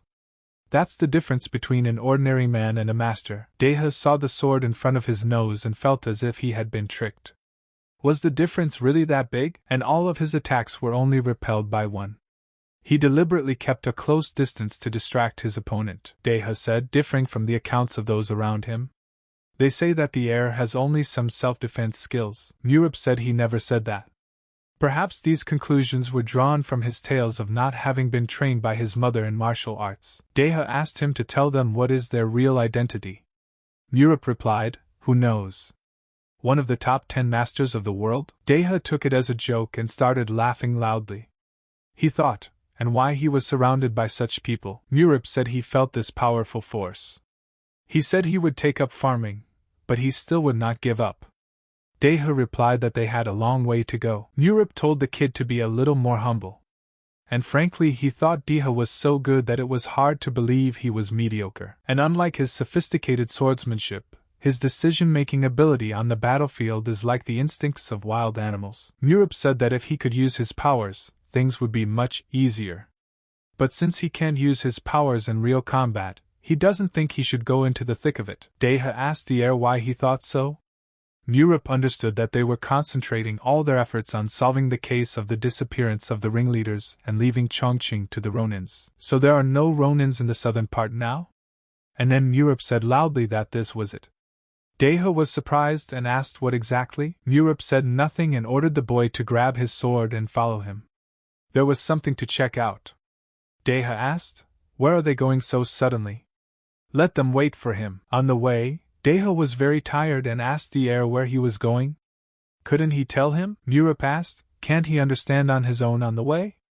Deha replied that no, he understands, that's why he is asking. Arriving at the area under the Sichuan Great Blade, Murip said that this part was guarded by the warriors of the Great Blade. Deha said that the locals here are different from ordinary people. They don't faint at the sight of a demonic forest heir.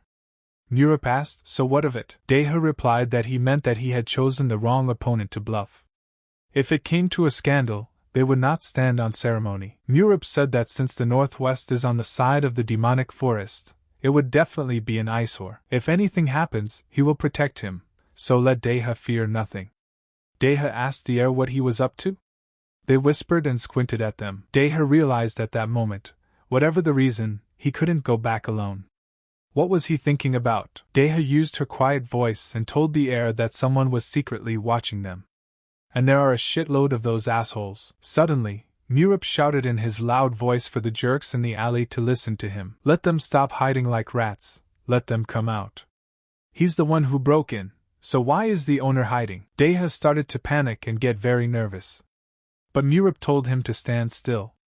There's one rat coming out. Murip counted all those who had gathered there, and said that they were too many. And he said, who's in charge? Let him come out. And then a guy came out and said he was the leader of the Chongqing Ronins. Mo Ginpi. Murip replied how quickly events were unfolding. He had come to see him. Inpi asked in surprise, had he come to see him? Murip replied that yes, and said, more accurately, with all of them. He raised his hand to the sky and told them loudly that he wished to hire them. Impy asked the heir if he had hit his head. Murup replied that he was in his right mind. Impy asked that then he was apparently unaware of who was behind their backs. Murup asked, how on earth could he come here without knowing about it? He has no ties to the Great Blade, let him not worry. Impy replied that he didn't care if he was related to the Great Blade or not. Okay, so what does the heir want them to do? Murup said, how abruptly. And his assignment to them is this murder. And he's only giving them 30 minutes. And if they pull it off, that money will be theirs, and have them kill Des in just 30 minutes. The boy was greatly surprised by this and asked what the heir was saying. Murup replied that if they lost that money, they were finished. Therefore, let him survive. Deha tells the heir that he is bringing him to the southern part without warning and tells him to survive. Doesn't he know about the history of his sword? Murup replied to the lad that this is why they came here. Here there are no subordinates or comrades he can maim. He can swing his sword as he pleases. The money allocated by the ruler of Lim and the working capital of the Northwest is now in his hands. If they lose it, they're dead men. Deha thought about it and realized that losing the money meant he would die, and something was bound to happen to him. Impy suddenly apologized for interrupting, but they had received an assignment from his heir for a colossal amount of money. Apparently, he didn't even give them a choice. He immediately ordered his men to camp the 4 ghosts. Murup saw with astonishment that the Ronins possessed the laws of the camp. Ronin, because of the individualism of the Ronin, there aren't many warriors with worthwhile skills. There are masters like the 7th Scholar, that is a unique case. It is said that Mug Yingpi among the Ronin of Sichuan is most like a dark scholar. This is an opponent that should not be underestimated. Murup saw that a Ronin with such amazing skills, when Ronins who live one day at a time and unite basic skills, they would be hard to defeat. Deha at this time was saying to himself to imagine he was on the edge of a cliff. And in a moment, everyone came at him at once. He thought that this was the end of him. Suddenly, Deha realized he was a fool to trust the heir. But he swung his blade in a moment, and shattered his enemy's weapon. Deha himself didn't realize how this happened, and suddenly he saw his sword begin to glisten, and he immediately dodged the next attack. He thought that he couldn't have foreseen such a thing. After injuring his comrades, he couldn't bat like he used to. Deha immediately realized that the sword had shown itself. Naturally, it wasn't this guy who was the problem. Apparently, he was the one who used Deha's sword incorrectly. Inip told his men to focus. Why are they playing with that insect? Have them surround him on all sides. Impy said that blood has already been spilled. There was no point in asking for mercy now. Murup replied that it was not that. The boy asked with surprise, then what? Murup replied that he was risking his life too. He is going to die soon. Doesn't he have anything to say? Impy didn't answer anything, and started laughing. Murup immediately saw his creepy smile. He just can't understand it, he thought. This guy won't be able to handle a sword anymore. Seen this before. If his memory serves him correctly, it's the movements from the Red Shatter Demon's sword technique. Deha felt at the moment of the attack that it was a special attack. It was probably because of this technique that he had reached such a high position. Deha immediately used the purpose of the fierce sword. Murup saw that the more he looked at this sword, the more virtuosic its movements became. This sword is becoming heavy, and when he defends himself with it, and becomes very light and fast when dodging enemy attacks. Murup was telling Deha at the moment of the battle that he was amazing. And yet he should look back sometimes. Suddenly, he immediately felt someone attacking him and easily dodged the spear attack. Impy told him that he had had enough and called him an insect. Impy said that those who were left alive would take care of the wounded and let them retreat. He would deal with him himself. Impy asked him, he is Deha from the demonic forest after all. He has been misleading the whole world all this time? Deha asked him, what is he talking about? Impy replied that he was talking about the rumors about him not being able to fight. Deha said that he can't use a sword freely. Impy stood up to him and told the heir that he needed to pay for the children's medical treatment, so he would have to take the money. Murup asked him if he had come out in person, and ordered Deha to keep whatever his money was worth. Deha said that his share is there too. Murup smiled and replied that he could see that the boy had grown up. Impy immediately came at him with a strong attack. But Deha had seen it coming, and repelled the blow, feeling that it was a heavy one. In the moment, Deha realized that he made one mistake, and he shouldn't block this attack. He should find an opportunity to use the sword's fury. Each time Impy came closer and closer, and the last time he saw the guy he got a little confused and while making his attacks yelled for him to die. But Deha was faster, and was able to dodge sideways away from him. Impy was very tired, but the feeling of money was still in his head, and he decided to fight to his last breath. Impy said that he can see that the demon Lek hasn't fallen yet. He can't believe they are hiding a master like Deha. Deha replied that the real reason for that, freedom. Impy realized in his head that too much time had passed. If he doesn't use a secret technique, this guy will be hard to kill. Don't let the heir curse him. They both have a habit of driving their precious subordinates to their deaths. And use the appearance of a personal tiger. Deha thought at this moment, why was he using a secret technique in such a crowded place? And felt the direction of the wind change. Was it really Ronin's battle technique? Impy said that he apologizes to him. But he would have to kill him with this technique. Suddenly Murup stopped them, and said enough is enough. Impy got very angry after this and asked the heir what it meant. Murup replied that the time had expired, and Deha survived. Let Impy get the money back. A man of such high morals is responsible for his words, right? Impy got angry and said it was bullshit. And threw the money back. Murup came down, and told him not to look so angry. When he arrived at the tavern, Inem asked the worker to give him a drink. The worker told him that he had done a very good job. Inem said out of anger that those 30 minutes had gone by so fast. The guy replied to him that to be honest the 30 minutes were long gone. It had been over an hour. Inem asked in surprise, over an hour? That was strange. If 30 minutes had already passed, why didn't he stop them since his servant was in danger? Or he was waiting for him to use a secret technique. Inyami became very angry and realized what the emperor's reason was. Murup told Dao that he was holding up well. They had a good run today. The boy replied that he didn't know his sword would behave like that either. Since there were no of his comrades nearby who could have been hurt, his body reacted like this. Murup asked him if he thought he would have a place in the demonic forest now. Deha started laughing and replied that he didn't know he would be able to take off his shackles. Either way, there's a way out. What about that guy? He's strong. I didn't think he'd use a secret technique in a situation like this. If he'd prepared beforehand, he would have gotten his ass kicked. Murup asked him if he could beat him next time? Deha replied that since he had seen his secret technique, was it really what he thought? Murup turned around with a smile on his face, and replied that's right. And he would leave that guy to it. Deha was surprised, for as soon as Impy revealed his secret technique, the heir stopped entrusting him with anything. How far had he foreseen everything? In the demon ray in the center regiment, people were telling everyone to look over there. The boy asked in surprise, the heir? The same one that Kolsa formatted? The girl replied that he was the very one. After that, he managed to retrieve Kanha's tavern and the Northwest lands, and next to him is the freeloader that is the former commander of the Black Blade. I heard he fought Impy this time. Walking beside the men, Deha saw that the men began to bow to them, even realizing that they doubted the heir. Deha remembered that when he had first followed the heir, he had not had the confidence to return to the warrior circles. Even the coldness in the people's gazes was now replaced by respect. They recognized not them, however, but the feat of conquering the northwestern territories. Murup suddenly said how clean the air was today. Let the boy look around. But Deha replied to the gentleman that the glances in his direction were very strange. Murup said he didn't mean it. Let him take a closer look at the warriors. You can see that their morale has returned. All of them had already begun to realize that the demonic forest would soon spread its wings. But we can't relax. Let him go back to the tavern, and he would meet with the head and come over.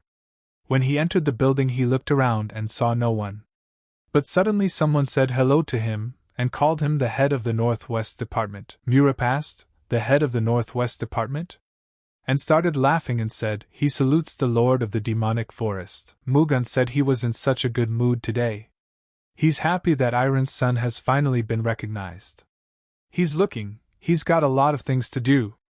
Do you need any help? Murup replied that he thanked the chapter for the offer. Truth be told, it lacks people. It needs someone who understands finances, and the Northwest chiefs won't be messing around with money, of course. But he thinks everyone would be better off if they had someone in charge of such matters. Mugan realized that Murup was right. If you send one of their men, You don't have to worry about anything, even if there isn't enough money to pay the taxes because of the lean trade. Mugan thought for a moment, and said he would send a man there. Murip immediately thanked the head for his help. Murip tells his uncle that this time he's taken possession of the Northwest. He thinks they already know that his next target is the Great Blade clan. Mugan replied that of course, the Central Pole had already begun secret preparations. Murip said to let him ask one question: what future does he wish for the demonic forest? Mugan replied that he wished to ensure that each of their warriors could live with their heads held proudly high. Murip asked with surprise, is that so? And said that he would fulfill his wish. Mugan asked if there was anything else he could ask. Murip turned around and replied that of course. Mugan said he would like to get to know him better. A war with the clans of the Northwest, and the Great Blade lay ahead of them.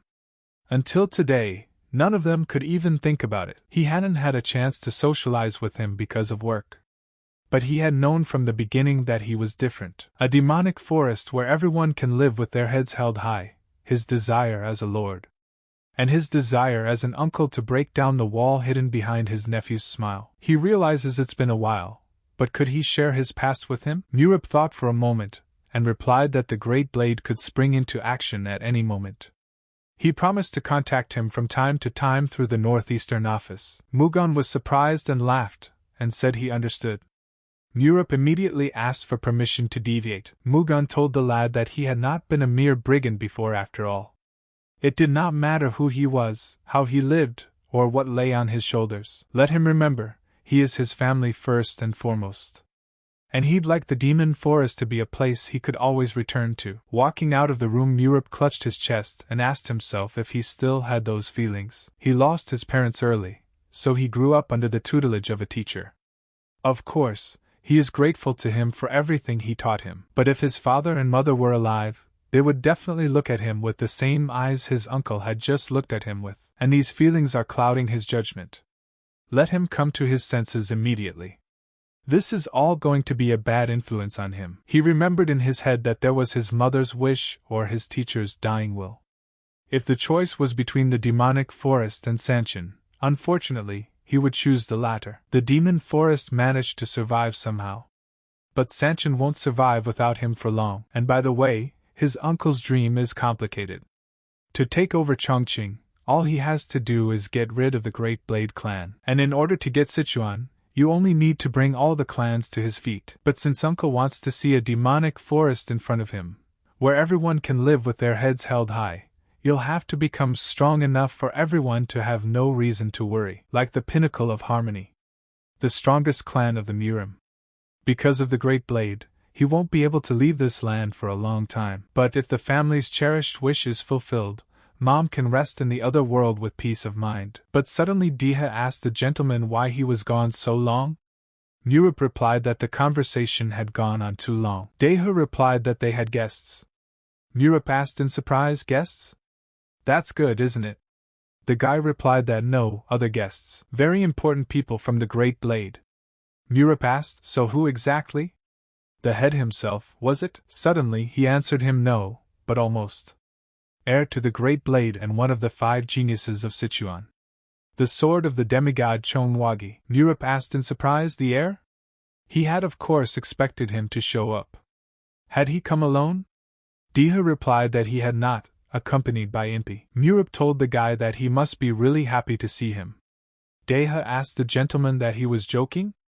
He should have seen his face. Opening the door, Wagi said hello to him, and told him that he really is as cute as they say he is. Murip looked at Impi and said he should open his mouth too.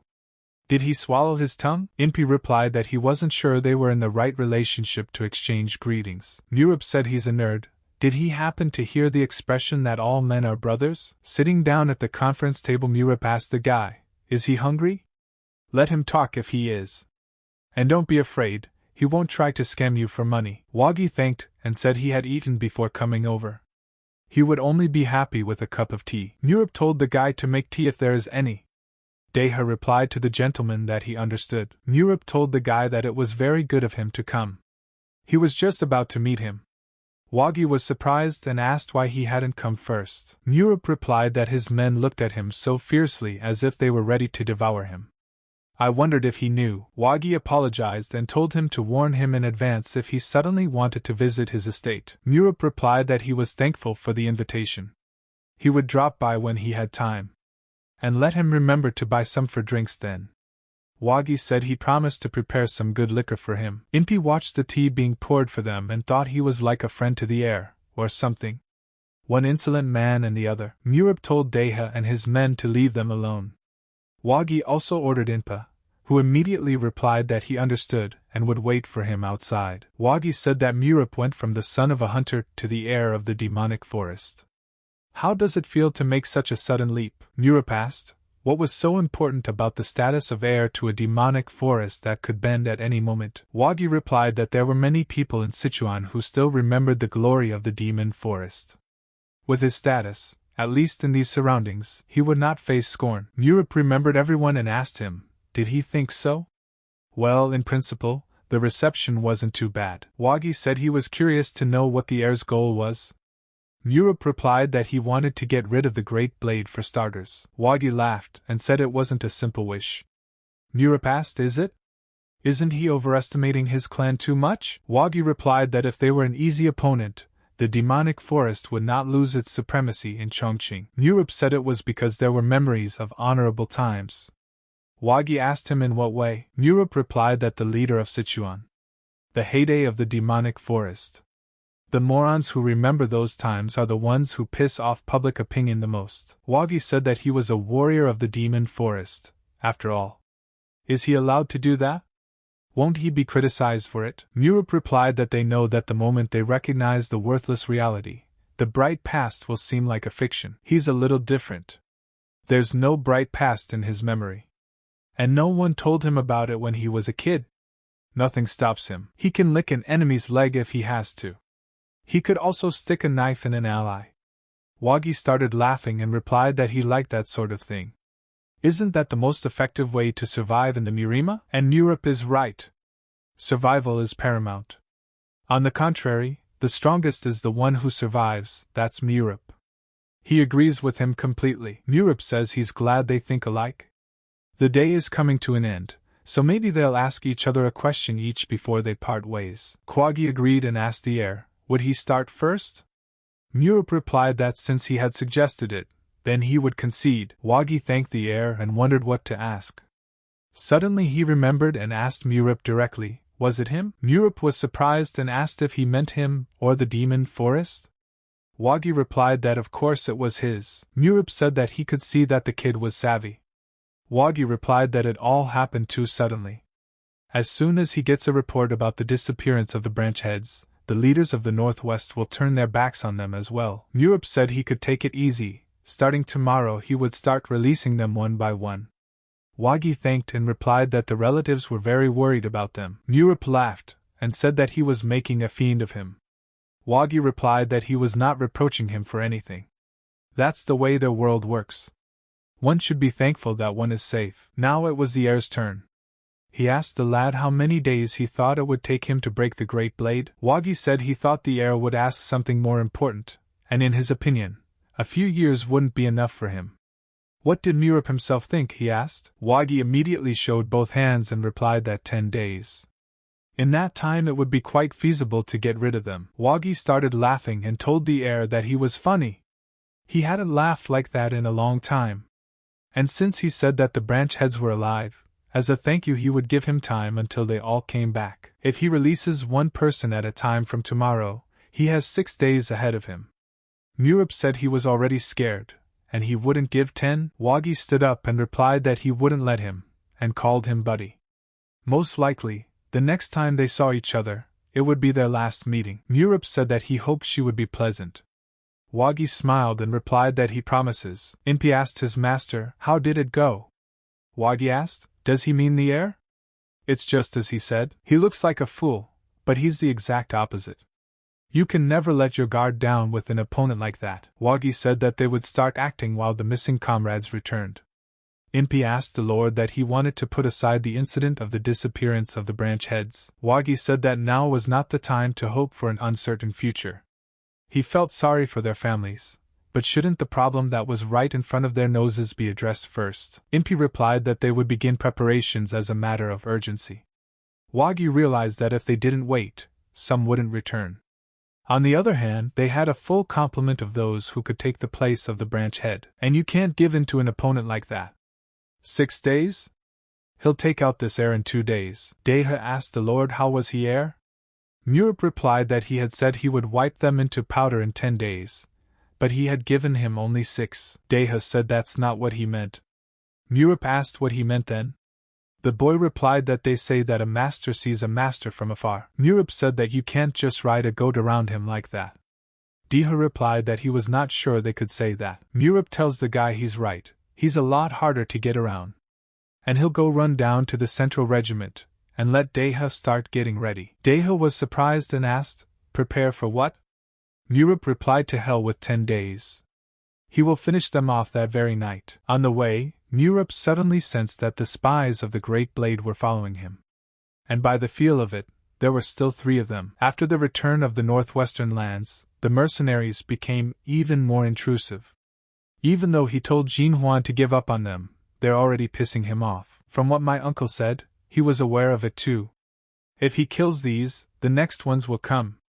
Better not to provoke the Great Blade any further. Upon entering the room, he was greeted by a servant, and told the heir that as he had requested, he had gathered everyone. Murip made his way inside and said he apologizes for the delay.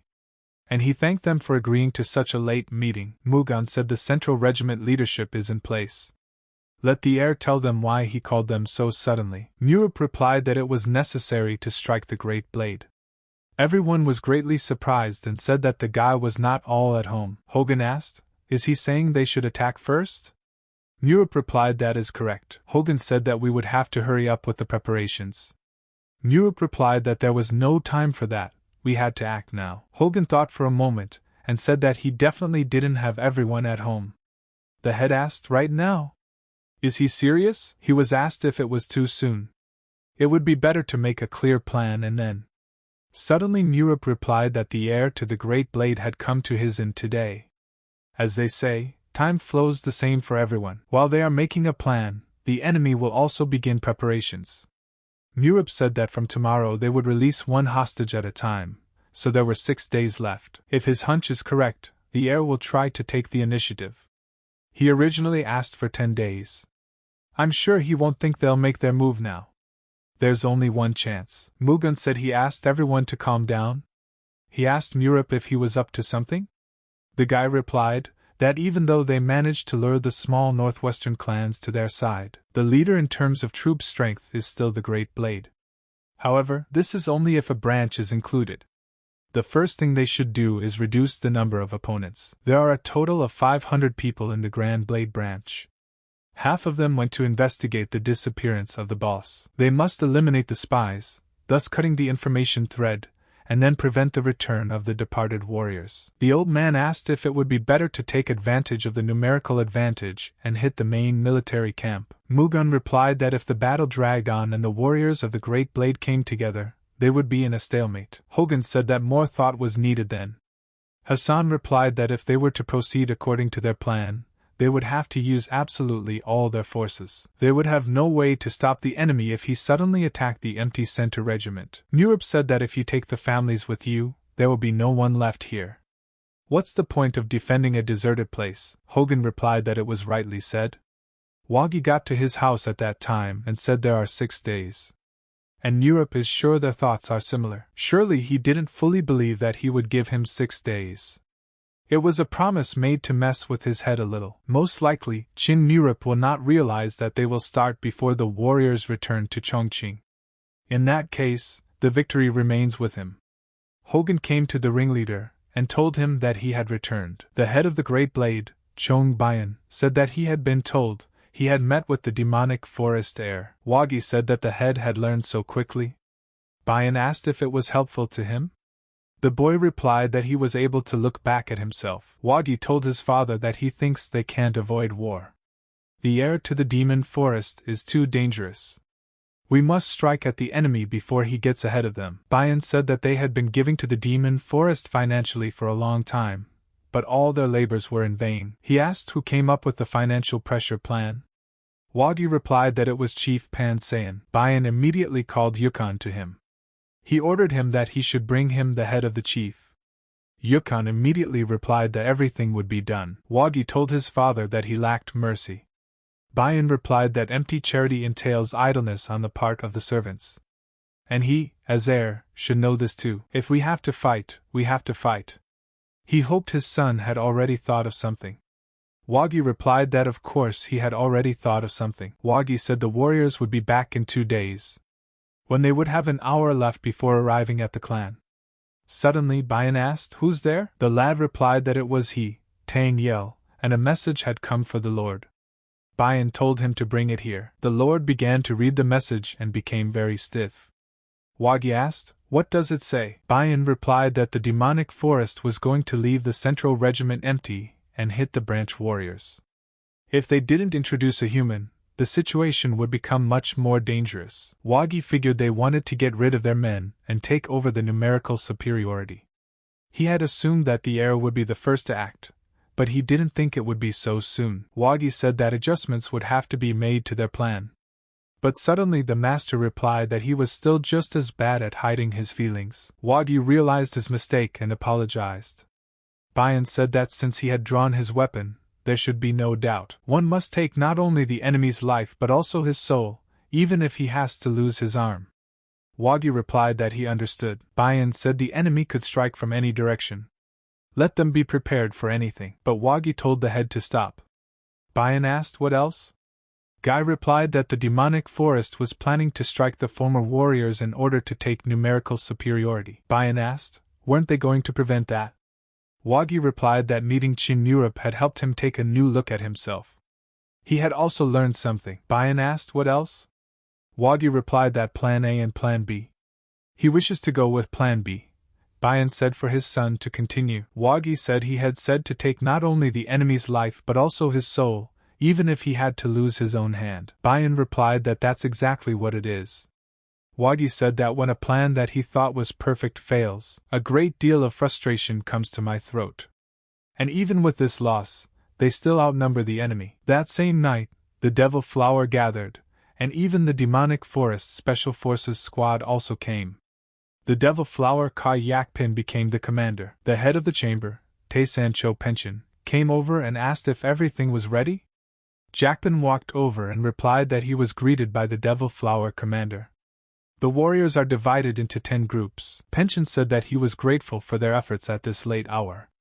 Yaoping replied that after all, they were facing a battle with a strong enemy.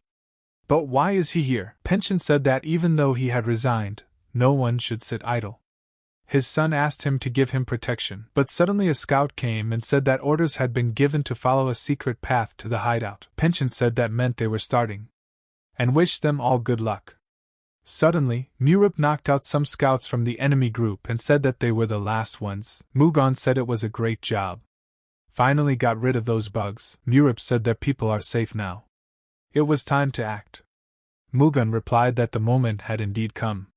And it's time to distribute to their units. And the rendezvous would be at the appointed place. The boys immediately wished their master good luck. Hassan also said that he believed in his men. Mugan headed off with his men and turned back to see Murup keeping up. He knew he was not wasting time. The sacred technique of iron snow flow can only be mastered by women. A technique like Murup's doesn't exist in their clan. It looks like he was trained by someone else. Mugan told the guy to tell him if it's hard. There is time. Murup answered his uncle to tell them to stop here. Mugan asked, right now? Murup replied yes, right now. The head asked, what's the matter? Wasn't he the one who suggested hitting the enemy army? Murup replied that it was only Plan B. Mugan asked Plan B with surprise, why didn't he choose Plan A? Murup replied that when he went to the central regiment before the meeting, there were 3 spies hiding nearby. However, they caught only 2. Mugan realized that in other words, the information had leaked out. Murup said that 3 men were not enough to keep track of the entire central regiment. There are enemy mercenaries inside. And this is one of those who attended the recent meeting. Mugan didn't believe it, and said there was no such thing. The leadership has served the clan faithfully for decades. Murup said that the starting point seems to have been the capture of the Northwest. Since only 3 people were assigned to surveillance, there must be a more proven spy among them. Murup realized it was John Wagi, who then asked him about the one responsible for the disappearance of their superiors. His resolute reply looked like he hadn't even suspected the demonic forest from the beginning. His abilities have only been seen by Deha and the leader of the Coals. Deha has been removed from his important position, so he is no longer a candidate, and the leader of the Coals he's scared so that he will definitely not join the Great Blade again. Despite all this, John Wagi's first thought was him being beaten up by the thugs from the unholy path. Somehow, that doesn't make sense. Murup said that during the meeting, he said about Plan B because he had assumed in advance that there was an internal spy. Without the mercenary among them, they would have proceeded with it. But now they would have to switch to Plan A. Mugan asked what should be done. Murup replied that since they had only caught 2 of them, the third had already left to pass information to the enemy. The head of the Black Soul Squad, Chi Wuren, said that in such a case, the enemy might surround them. Murup replied that no, they would not come. Voren asked, does he mean the enemy will not save his men? Murup thought that someone who likes to work with his head wouldn't want to deviate from his plans. John Wagi is definitely hoping that they will dance to his tune. Murup said he mentioned the secondary plan during the meeting to take numerical superiority. But if the Northwestern clans take the hit, they will still be outnumbered. Mugan asked, is he implying that the enemy will abandon the Allies and attack the Northwest? Murup replied that that's exactly what John Wagi would do. Mugan thought that one could surely expect such a thing from the heir to the Great Blade and his father, who only chased after his own gain. Mugan said they couldn't abandon the Northwestern clans. They've gone over to their side. We must go to their aid now. Murup replied to his uncle that he was right. Time to put the last piece of the puzzle together. But suddenly in a moment an ally saw and asked, the head of Wirim? Hassan immediately said that they had to go back. The boy asked him what he was talking about. What do you mean, going back? Hassan replied that the situation in Chongqing had changed. The head ordered to return to the Central Regiment now, and they would find out the details on the spot. The boy replied to the gentleman that he was listening, and they would leave at once. Hassan suddenly wondered if they had a spy in the leadership. Murup called everyone together, and said that there was a rat among them. Hassan replied that he could not believe his ears. Murup said that everyone who was present at the meeting today is under suspicion. Let them stop the troops where he tells them to. Some of them who find out there's been a change of plans will go into a stupor. Have them keep a close eye on everyone. Hogan agreed and replied that, as they say, it's worth a try. Suddenly Hassan noticed that Commander Cho Yanghil was following him, and he hoped it wasn't him. The head of the department, Main Yem Chonggang, asked in surprise, are they going back? Hogan replied that it looked like there was a change of plans. John Gunn said that not even an hour had passed since they had set off. What could have happened in that time? Hogan replied that he didn't know the details himself. They will explain the situation when they return. John Gunn grabbed his head and said that they would catch their breath and move on. Hogan agreed and replied that he understood. Shanii told Main's squad that they were taking a short break and returning to the clan. Hogan was immediately worried and hoped that these weren't his loyalists. After all, it would be over very quickly. John Gunn headed into the forest at this time and started sharing information with his enemies. The scout asked, walking back? What kind of nonsense is this? But Chanyun left the letter on the tree, and the enemy seeing it tried to take it, but suddenly in a sudden moment he lost his hand. Han Soval, the commander of the Demon Forest Secret Squad, cut him open and said that they had a spy. Have them capture him and interrogate him. But Spawn replied that they wouldn't be expecting that, and immediately bit down on the pill that was in his mouth beforehand. Soul realized that he had deadly poison in his mouth. The warriors asked the commander, were those words true? Soul replied that he didn't believe it either. It remained to be seen for himself. Immediately he opened the letter. Soval said he hoped it was a lie, but the traitor turned out to be their immediate superior, Yem Chonggum. John Gunn immediately came and told his master that he was here. Hogan asked if everything was ready. The warrior replied that yes, and said that he could not see his troop. But suddenly out of the blue the troop came and said they were here. But Jonggung saw in his hands his letter that he had left in the forest. John Gunn tried to justify himself, but Soul said he didn't want to believe it either. Why was he carrying on secret correspondence with the enemy? Chanyun replied to the commander that it was just a misunderstanding. Hogan asked him how long ago he had betrayed them. Zhang Gong replied to the lord that it was someone's evil machination against him. He has been serving the demon forest for 40 years. Some piece of paper is more trustworthy than his years of loyalty to the clan? Let the lord say something. His squad had misunderstood. Hogan immediately told him to shut up immediately, and asked him why he had done such a stupid thing. Had he sold the honor of his subordinates and comrades for his own profit? John Gunn immediately in his head realized that this was the end. And crying, he said that the holy ship began to sink little by little and the mast broke. Hogan asked, "Is that why he became a traitor?" Jonggung replied that to become a hero or a traitor is to walk on the edge of a cliff. If you fail, you remain an enemy, but if you carefully hide, you become a hero of the Great Blade. Let him kill him by telling Jonggung to the Lord. Hogan was surprised and realized that he was not even remorseful for what he had done. Hogan said that according to the rules, the traitor would be executed on the spot. Jonggun replied that he doesn't blame them. Let them carry out the execution. Hogan showed his true sword aura and lastly said that it was worth finding out about his family. Arriving at the temporary shelter of the demonic forest, Murup said that everything was in place. But suddenly they started talking. What a horror has happened. He can't believe that the head of M turned out to be a spy. And he was like a brother to him. Hassan told him that if they didn't pull together, they would undermine the warriors' morale. We must pull ourselves together. But suddenly Deha came and greeted everyone. Mugun asked him how come? The boy replied that he was doing the work that the heir had given him to do. Mugun asked with surprise, the heir? The warrior asked, has it started? Deha replied to the lord, just recently 5 fire arrows had been fired. Just as he said, the great blade attacked the northwest. The warrior was surprised in a moment, and realized that the heir's assumption was true. Is this definitely the same sucker that was beaten up by Cole's gang? Mugun said that since he had been in charge of everything so far, then they would listen to his opinion first. Murup asked any news about the head of the great blade?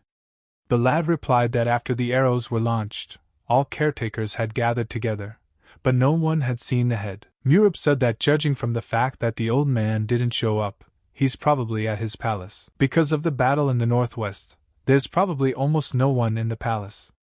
We need to grab the head now. They can't abandon the northwest after siding with them. If the Great Blade clan is empty, Mugun immediately ordered that they should occupy the enemy's military camp and cut off the head of the head. We must hurry in order to save their allies. Deha said he had found a path that was not guarded by anyone. Let him lead them. Murup at this time hoped that they would only last an hour. At this time the Great Blade clan in the department of Unsen Bayan spoke, looking at the northwest, that said, "What a beautiful sky." Then asked the head of Unsang, "Isn't that right?" Impi thought about beheading a high-ranking official for the slightest provocation. He is ruthless. Wagi said it was time for them to get ready too. Impi replied to the lord that was correct. All of the Ronin are now assembled. Wagi told his father that he promised to burn the demon forest to the ground. But the head told him to wait. Wagi asked, "But wouldn't it be better to hurry up?" Bin replied that he knew it. No one could be relied on. Wagi asked his father what he was talking about. The head replied to his son that he was pathetic. Burn the demon forest to the ground? But suddenly at a moment's notice the doors opened beside them and Mogan and his troops rushed in. Bin said that if he wasn't his offspring, he'd be headless too. And in a moment Murup came and told Kwagi that he was glad to see him. Wasn't that their promise? He asked. At this time, the 800 soldiers of the demonic forest's main force had arrived safely at the Great Blade clan. Murup said what a blessing it was for him to meet young Wagi again. The boy was very surprised at that. Wagi immediately thought, why was he here and not at the branch? At what fucking point did everything go wrong? Murup told him that he seemed to be wondering when things had gone south. Too bad. He thought Wagi would be a more interesting type. Mugan told Head Chan that it had been a long time since they had seen each other. The head replied that it had been a long time, of course. Mugan said that he wanted to see him so badly, but he still hadn't accepted his invitation, so he decided to visit him. Is it okay with Chief Jong? Head Chan asked with surprise. Should he? If he hadn't come here, he would have found him himself. He realized that the enemy had surrounded them, but with the exception of the Ronins, there are only 100 fighters left in the clan. And judging by the increasing shouts outside, it won't be long before the rest of the enemy arrives. Chief Chan said he didn't think he would encounter something like this in his own home. Wagi told his father that he would make a way for them. They could make a difference if they reached the northwest. Head Chan replied that his son's life was at stake. Impi said it was worth starting before the pressure got any worse. Wagi replied that was correct. Wagi immediately sprang into action and told his father to run after him. But Mugan did not lag behind either and told Murapit to leave the head to him. Head Hassan said that it had all started and now they were in an advantageous position. One only needs to utter the nickname of Chong Bayan's sacred sword Sichuan in Murim to realize how difficult an opponent it is. However, the demonic sword of destruction named Mugan is a figure no less illustrious. Wagi saw that things were bad and decided to attack. But Bayan told him to come to his senses and not to dare use that technique. Let him not show it unless he's sure he can kill all the witnesses. Let him die himself. Mugan immediately ordered his own to block their escape route. We can't let the enemy out. Murap watched the air and wondered if it seemed to him this technique just now was very familiar to him. Mugan said to have them surround him. And let them get out. Murap climbed up onto the rooftops and decided he wished he could get a better look at him. His uncle has clashed with the head of the Great Blade. It's a win or lose situation. The loser loses everything, and the Wagi and the Ronins have formed a circle. If we don't watch out, they can get to Uncle. He realized that Inpi had to be dealt with first. Where was Deha lost? But suddenly he saw that he was in a bunch of soldiers. Murap turned to Deha and told him not to think of allies. His task is to eliminate Inpi. Deha slapped his face and realized that the heir was right. In such a situation, you can't hesitate. Deha immediately changed and became one with his sword and attacked, shouting to the enemy that he was finished. Inpi was greatly surprised at this unexpected situation, but he managed to dodge and put his sword under Deha's attack. Deha said he would die today, at the hands of this very sponger. Murap watched and saw that he was right. The rest of the Ronin's eyes went wide. Murap immediately ordered Narim and Wirim to come up to him.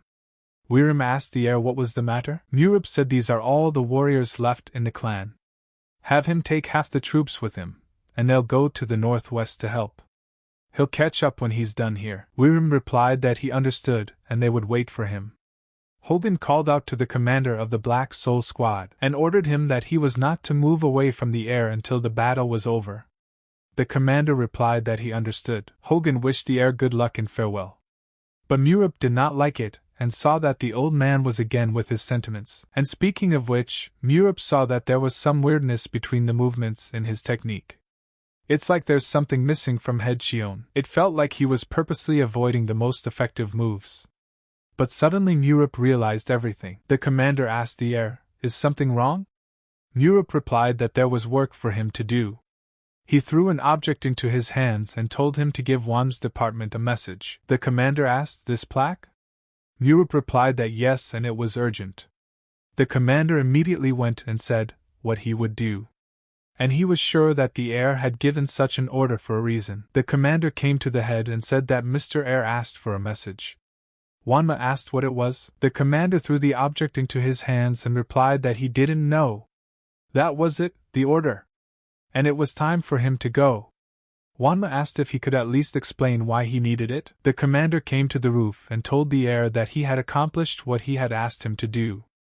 But suddenly he saw that no one was there. Mugan was fighting at this time and told the head of Chan to put his hands down.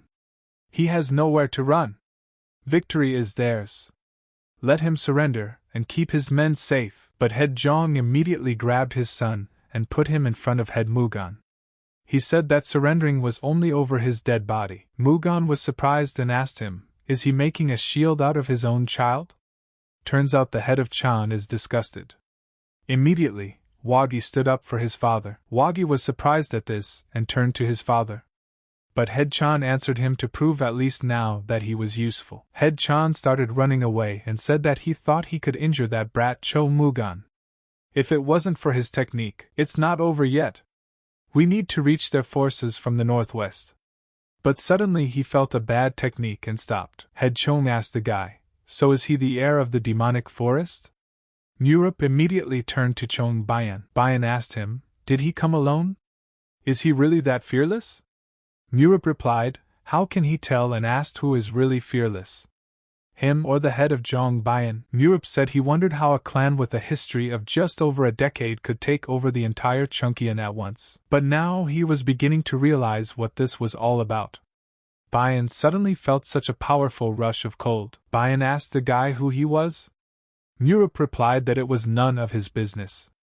Time to take away his technique, thousands of sharp blades streaming skyward. At this time, Mugan was pressing the boy a bit, and suddenly Wagi immediately remembered his father's words for his son to prove himself useful. Wagi started to smile and asked, "Prove useful?" And that's when he would prove it now. And immediately raised his sword above his head. Mugan was immediately surprised and thought, was he really going to give up his life for his daddy? Mugan ordered the head of Wan to set foot in the northwest immediately. He will try to join as soon as possible. Wanma told the Lord to be careful. He will leave him a black soul troop. Suddenly, Mugan stood in front of the heir of the Chan clan, and watched what he would do. Mugan closed his eyes and sensed the guy was taking advantage of the reverse circulation. And it turns out he had an ace up his sleeve. Mugan took his blade in his hands and attacking told the guy to forgive him. But he wasn't the only one here. Deha was a bit distracted at this time and Inpi called him a sponger and asked him where he was looking, and used a lightning wind moon sword attack against him. Deha said that the heir was in danger, and he didn't give a shit. Inpi replied that it wouldn't take long for the freeloader to get to him. Let him be thankful he's not hitting full force. Deha told him to take his time to rejoice. Victory would only be for him. Inpi was surprised and asked what? Deha launched a crushing attack on him and said that he had already analyzed all of his moves. Deha realized that thanks to his heir, he had Inpi defeated him in no time. And he hoped he would meet a good master in his next life. Mugan told Deha that he was watching, that the two of them had made quick work of it. The boy was pleased and replied that he was glad the master was in one piece. Mugan said the kid used reverse circulation. And what did his own father teach him? And in the end, the heir was killed by his own energy.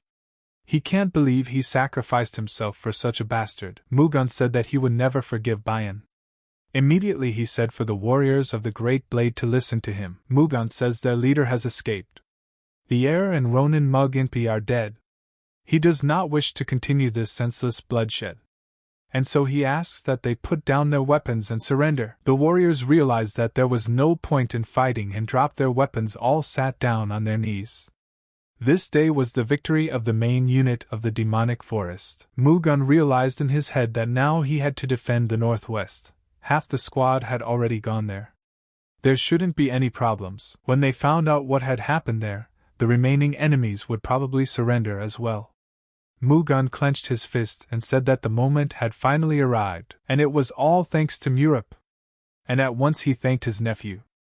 But suddenly taking his hands off his face he asked, "Where is he?" Ben asked the guy, what was his true identity?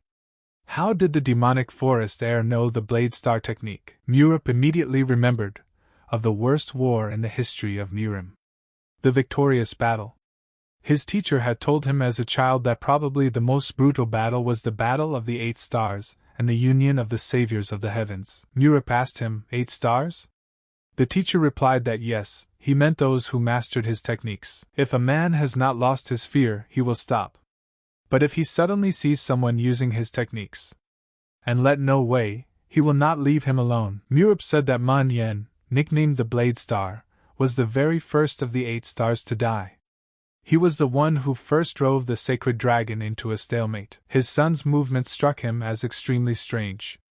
Until among them he noticed the traces of the technique of 1,000 sharp blades streaming skyward. And if he had learned the Blade Star technique, it was now clear how he had managed to take this supremacy in Chongqing in just 10 years. Ben got angry and said he asked the guy who he was. Murup replied not to make him repeat himself. Who else knows the 8-star techniques besides him? Ben told the guy to answer his question first. Murup asked what he didn't want to mean open his mouth. Murup immediately used the 8 heavens of the shining deity, and told the head of Chong that he was right. It is not right for the head to have a long tongue, but perhaps he would regret not answering. And Europe attacked the head with an elusive palm. Bayan was surprised and thought, is this really a palm technique? How would it help him from a long distance? The head told the guy that was it. But suddenly he saw an attack in front of his face, and he didn't expect that. Bayan said it couldn't be. It's the palm of a star. The elusive palm technique of one of the 8 stars. Europe asked him, did the urge to speak arise? And immediately placed his palm over Bayan's body. Bayan tried to counter it, but he didn't have as much strength to fend it off, and slowly sat on his knees from the sheer force. Bayan immediately felt that he wasn't doing well. And he had no idea where he got his 8-star techniques from, but he suddenly stood up and launched an attack. Bin told the heir that he thought he could stop the head by some cheap star palm trick. Europe asked with surprise at him, so does that mean he knows him? And this is already interesting. But at that time the squad leader was looking for the heir in the forest and shouted. The commander ran through the forest and wondered where the heir had managed to get to in the meantime. His mistake. He should have been more careful, but suddenly he stopped and said that where the sounds were coming from must never be there. Is it really there? At this time, Bayan with different ways tried to destroy this guy and not leaving behind anyone who would know about this technique. Europe dodged and felt that this was not the same Chong Bayan who had fought his uncle. Apparently, he realized that there was no point in hiding his power anymore. After his last technique, on the contrary, he shortened the distance between them. Is there a reason for his self-confidence? But Bayan at one point used an attack, a shooting star. But Europe got a big laugh and was surprised. The head asked the guy if he was amused. Enough of the empty bluster. Europe asked him if he was sure it was empty. Europe started dodging all of his attacks and thought that judging from the fact that Chong Bayan wielded a shooting star, he had learned the half of it. Bayan asked the guy who taught him the palm star technique. Europe replied that he had too many questions from someone who was about to die. He'd better let him answer him. Europe asked, how did he know? 1,000 sharp blades of flowing sky. But suddenly Bayan felt in the moment that things were going badly. Bayan said right away that he's controlling the distance. And why is the guy getting even closer? Between using palm techniques, it takes a lot of time to recover. The head thought the same, as if he had a sacred dragon in front of him, the strongest warrior in the world. Here he doesn't know, but it's unlikely that someone their heir to the demonic forest would be able to regenerate strength in no time. Europe asked, did he think he didn't possess anything else? Bayan suddenly froze when he saw that the guy was using his fist. Europe told him that even if he learned the absolute teachings of the sacred techniques, without talent there was no use for it. The heir didn't play with it for long and used 1,000 mundane hands, sickle-shaped fist. Bayan asked in surprise, a sickle-shaped victory fist? He mastered the star fist technique as well. Europe told him not to play dumb. A guy from the Huanghe River had taken a much bigger hit than this. Bayan started getting crushing blows, couldn't even deal with them. He saw that the guy was dodging powerful attacks so he could keep throwing punches. He can withstand the pain if he protects the energy pathways. But the problem is that energy penetrates even the bones. And the guy's a real scumbag. He seems to know what this is all about. The heir is endowed with the heavenly yin, and he'll let him take one blow to catch his breath. Europe did not stop there, and struck a strong and crushing blow. Bayan came to his senses and said that he had been thrown far away, and he now had time to restore his energy. But suddenly, out of the blue, Europe came down right in front of him. Europe said he's obviously surprised at how quickly he got here. The palm and fist techniques are not all. There is also the step technique. He immediately used the heaven step frightening war spirit against him, and smashed right into the head's head. Bayan was greatly surprised that it wasn't even possible. How could he possibly know so many old techniques? Bayan turned around and asked him who he even was. Europe replied that the original was a cheap knockoff, unlike him. What's he doing lying on the ground like a dog anyway? Let him realize his place and surrender. Bayan said he didn't care at all. Europe pretended he hadn't heard anything and asked what he didn't care about. Bayan showed his magic and said he didn't care who he was. He will kill him here at any cost. Europe sensed that the head was using reverse circulation. Apparently he didn't give a shit what the text roots were. The head said that being a Murimian, he would put anything on the line to take him to hell with him. Europe saw blood gushing out of the 7 holes, and dangerous energy. Judging from his desperate actions, he prepared to die. Energy confrontation takes a lot of inner strength. You can't do it with one punch.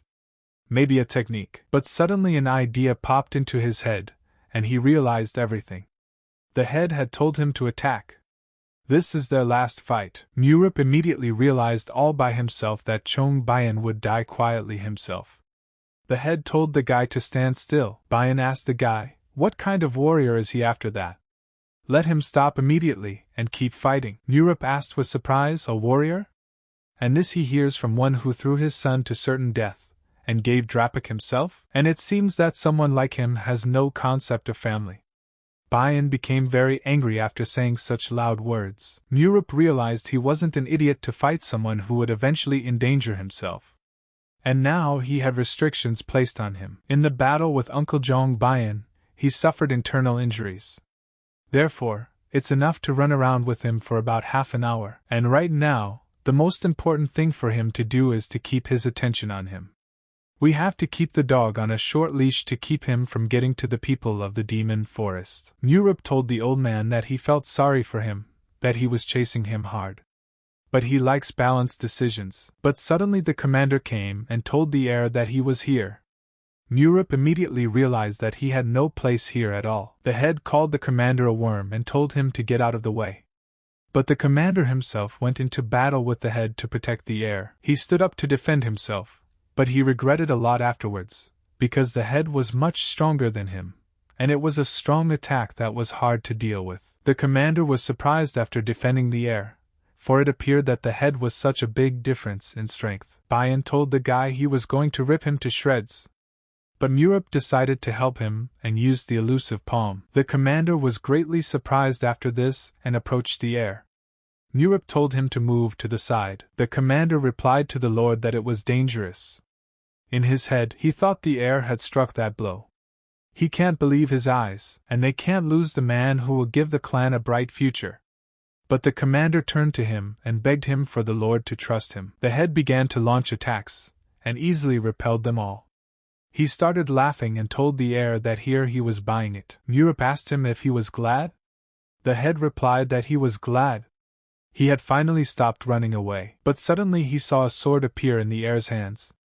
He asked the boy where did he get the sword from. Murup asked him, did the head really think he was carrying it around like a keychain? He had only learned half of it. Murup asked him, 1,000 sharp blades of flowing sky, didn't he? But suddenly he felt it, and attacked the head on the right. The head was badly injured, and in his head he knew it was impossible. He had changed his movements even before the swords collided. Skillful energy management and lightning-fast swings. The head asked, is this the final part of 1,000 sharp blades of streaming sky? Murup replied that it was the very one he did not have. The head was greatly surprised and couldn't believe he could do it. Murup asked, what's the big deal? He is allowed and others are not? Does he think he is special? Murup said that he was afraid that the head was greatly mistaken, and immediately used a sword net over the head. The head was unable to react at that moment, and was badly wounded. The commander was surprised that he didn't see his steps or sword movements. The heir in front of him was definitely the same heir they knew. Murup said that he was born with the heavenly Yin trait, so everything within him, and it starts to become covered in ice when the power is misused. However, by taking the heavenly Yang pill, he manages to contain the excessive flow of Yin energy. And probably in his head, it all seems like a gift from God. But to him, it's nothing more than a terrible curse. And now, he sees a wastrel who is trying to take control of all of Chongqing, not even possessing the full-fledged technique of the 1,000 sharp blades of the flowing sky. Isn't that silly? Bayan said he understood everything. A monster that possesses the sword, fist and palm star technique. The answer is only one clan head of the 8 Emperor clan. Let the guy admit that he is his student? Murup said he'd say he's a mouthful. If it were up to him, he'd find his corpse and burn it to the ground. The head asked, then who is he? Murup replied that he would tell him everything if he answered his question.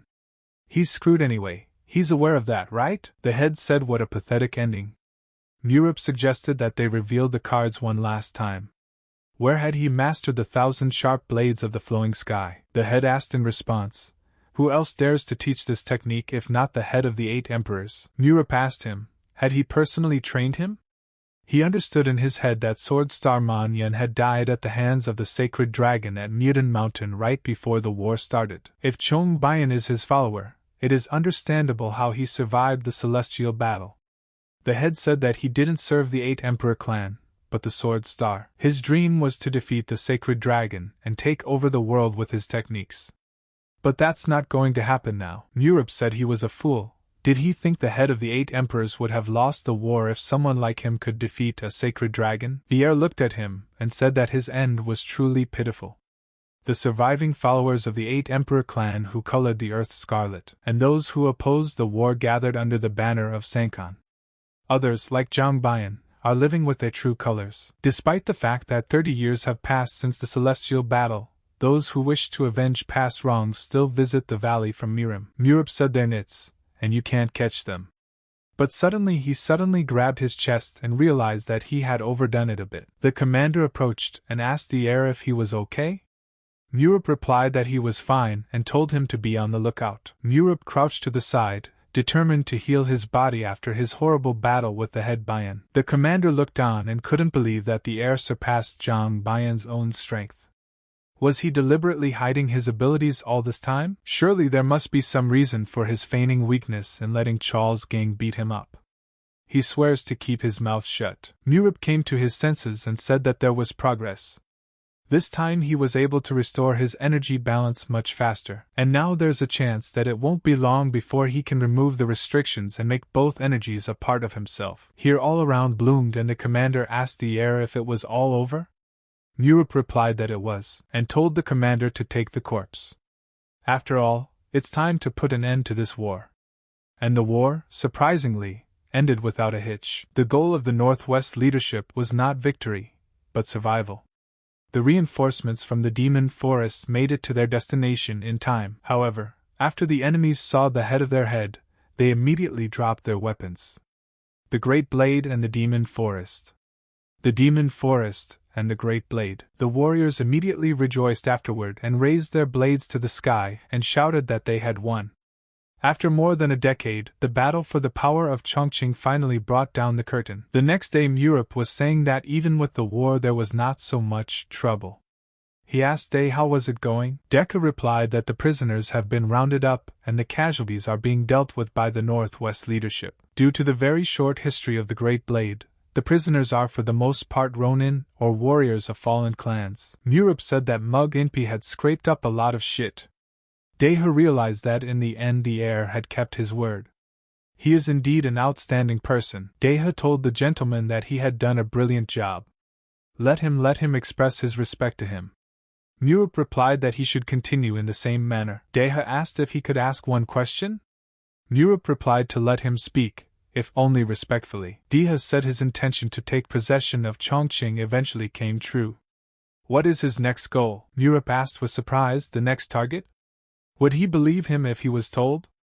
Deha replied that of course he would. He sees that he needs to live with the light in front of him, and to live with his head held high, and fulfill what everyone desires. Deha asked, what does everyone wish for? Murup replied that it is the most powerful force of Sichuan. The foundation in the form of Chongqing has already been laid, and they will deal with everything else gradually, and until the day comes when the demon forest will regain its former glory. But that's a long way off. But suddenly Commander Vorin ran up and told the heir that the clan leader was looking for him. Murup asked him, did he believe him? Vorin replied that it was impossible to say for sure. And then came the conversation about the death of Sichuan's sacred sword Chong Bayan. Mugan asked who had killed him? Murup understood that Vorin had promised not to run his mouth about what had happened, so he had to give his uncle a good deal of noodles, and he made up a fairy tale in which he was saved by some mysterious martial arts master. Although, on the other side, there is some truth in it, as he is a real mysterious type. And suddenly he remembered his uncle's words, how he had told him that he had not been a simple brigand after all. And now he didn't know how his uncle would take their machinations. Murup came and asked the lord if he had summoned him. The commander told the heir that they were waiting for him. Murup said that he was watching, and that they had visitors from the northwest. Mugun laughed and replied that it was worth celebrating the victory over the Great Blade. And he did a great job. Let him keep it up. They've resolved some issues with the Northwest. The head said that they managed to get 3 million silver from the Great Blade. Out of that money, he Lord donated 1 million nyan to rebuild the Northwest, and they vowed to never forget their kindness and courtesy. Mugun replied and suggested that they should not swear again. Murup understood that the decision was not an easy one. It was clear why the head of the Sok clan was so pleased. He told the chief that the conversation was a success. And what was the occasion for which he called him? Mugun replied that he wanted to reward him for his services. Father gave such an order. He is the current head of the demonic forest, announces the following. The exploits of Chim Murup's heir had a tremendous impact on the future of their clan, as this result was brought about by his exceptional unselfishness. According to the order of the previous head of the demonic forest, he is appointed as the commander of the Shining Dragon squad from the present moment. Murup was surprised and thought, what other Shining Dragon is there? Mugun said it was an independent unit with no physical point that would henceforth only follow his orders. Hogan tells the heir that the Lord is reading out the orders of appointment. He realizes that he is confused, but let him not forget the formalities. Murup said that he accepts the order. Mugun replied that he would then allow the commander's seal and the sword of silver light to be presented to him.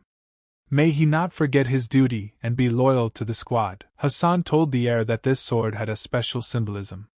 It was used by his mother. The silver light sword was the one thing his grandfather couldn't get rid of after breaking up with his daughter. And what's more, in his lifetime, his mother had been a member of the Shining Dragon unit. Murup couldn't believe it was his mother's sword. Mugun said that at the age of 16, his sister eliminated 3 enemy forces of Mtken, for which she was later appointed vice commander of the Shining Dragon squad, which was then led by his older brother, and everyone in the demon forest was proud of them. May he accept the will of the departed for the sake of the continued prosperity of the troop. Murup said he would listen and obey. Mugun knew in his head that prosperity was certainly a good thing, but it was more likely that his father wanted Murup to win the love of those around him. Mugun asked his father, didn't he? But Pension was sitting in his room at that time and heard his son's question. Hassan said that the squad's overnight stay was prepared in the tent of peaceful light that was in the southwestern part of the Central Regiment, and they congratulated him on becoming commander of the Shining Dragon. Everyone congratulated him at once. Murup listened to all the congratulations and said that then he would go. Hogan turned to his friend. But Hassan asked him what was wrong. The old man asked if he should have mentioned the composition of the squad after all. Hassan replied that he was sure the heir would do fine. Deha on his way out asked the gentleman if he had heard. Deha said that the commander of the Black Soul squad said that the composition of his squad was slightly unusual. Murup asked, unusual? Is there a real lizard in there? Deha replied that as far as he knew, those men had previously served in the Great Blade.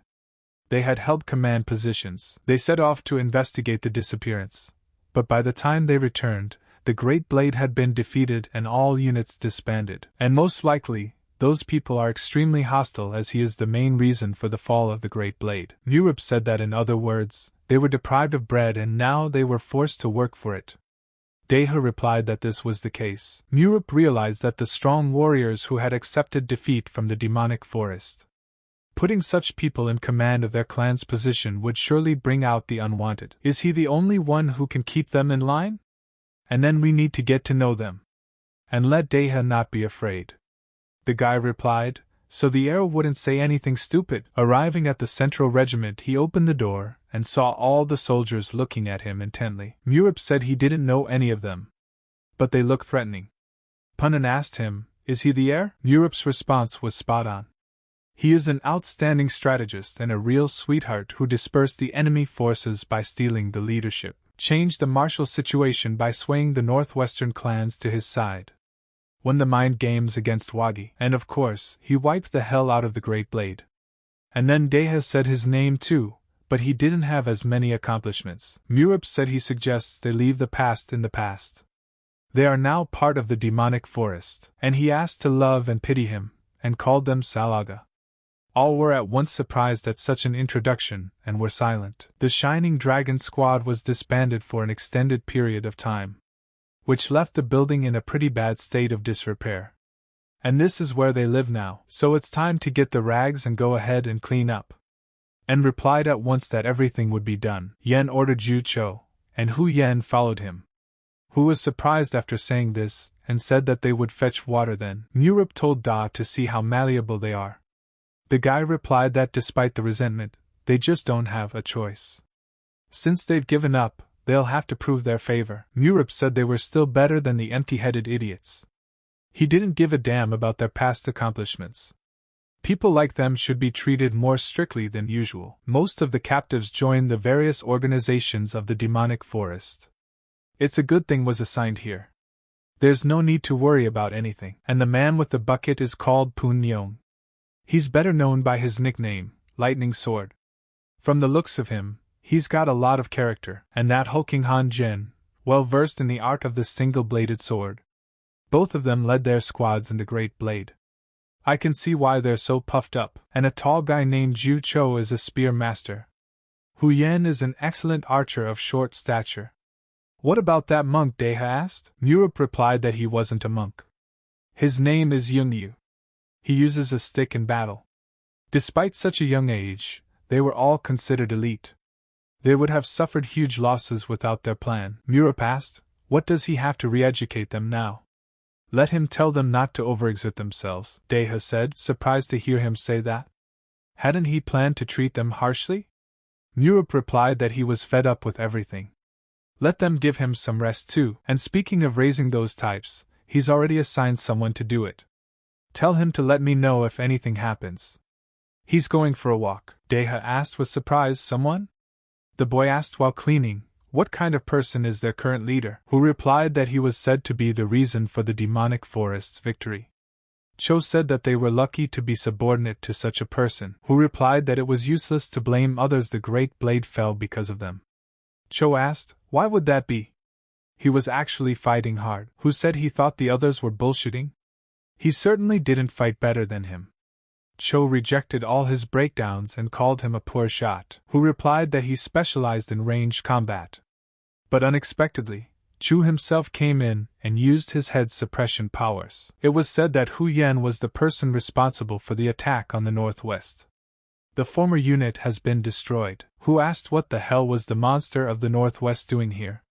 Chu said hello and replied that he was their warden from this day forward. And then Deha realized everything, because that's who the heir was talking about. Chu asked the boy what he saw. The boy didn't know about filial respect. Who didn't understand anything and asked, what do you mean? Chu asked why he was swearing in front of his elders. Deha understood that it was called subordination. Cho said they were each other's age. Chu was surprised and replied not to say anything. Compared to the dwarf, he's an old man altogether. Cho got angry and told him to stop talking like that.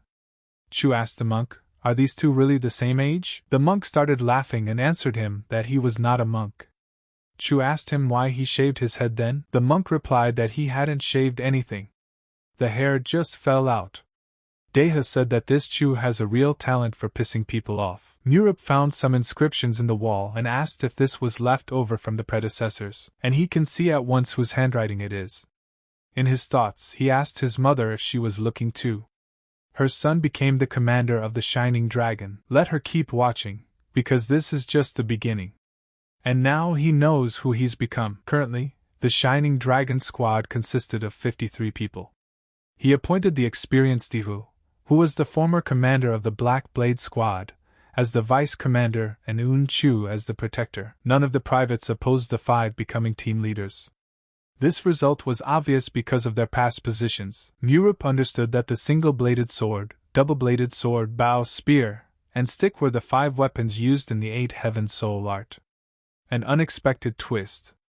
Those 5 would clearly be of use. Murup gathered everyone and ordered the first group to come forward. Yen came out and said they were waiting for instructions. Murup told Chu that his job was to fight the first subgroup. Did he understand the instructions? Chu asked with surprise at the heir. Was he serious? How long can one be bludgeoned out of it? Murup replied that he didn't know.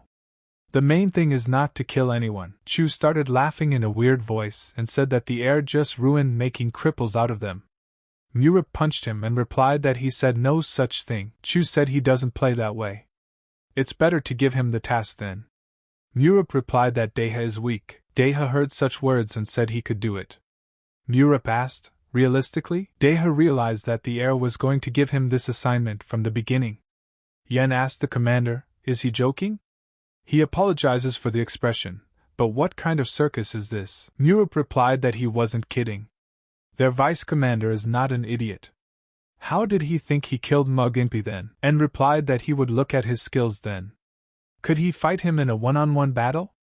Deha replied that he agreed and told him to start. Deha realized that in the Great Wedge, Pagun was considered one of the best fighters.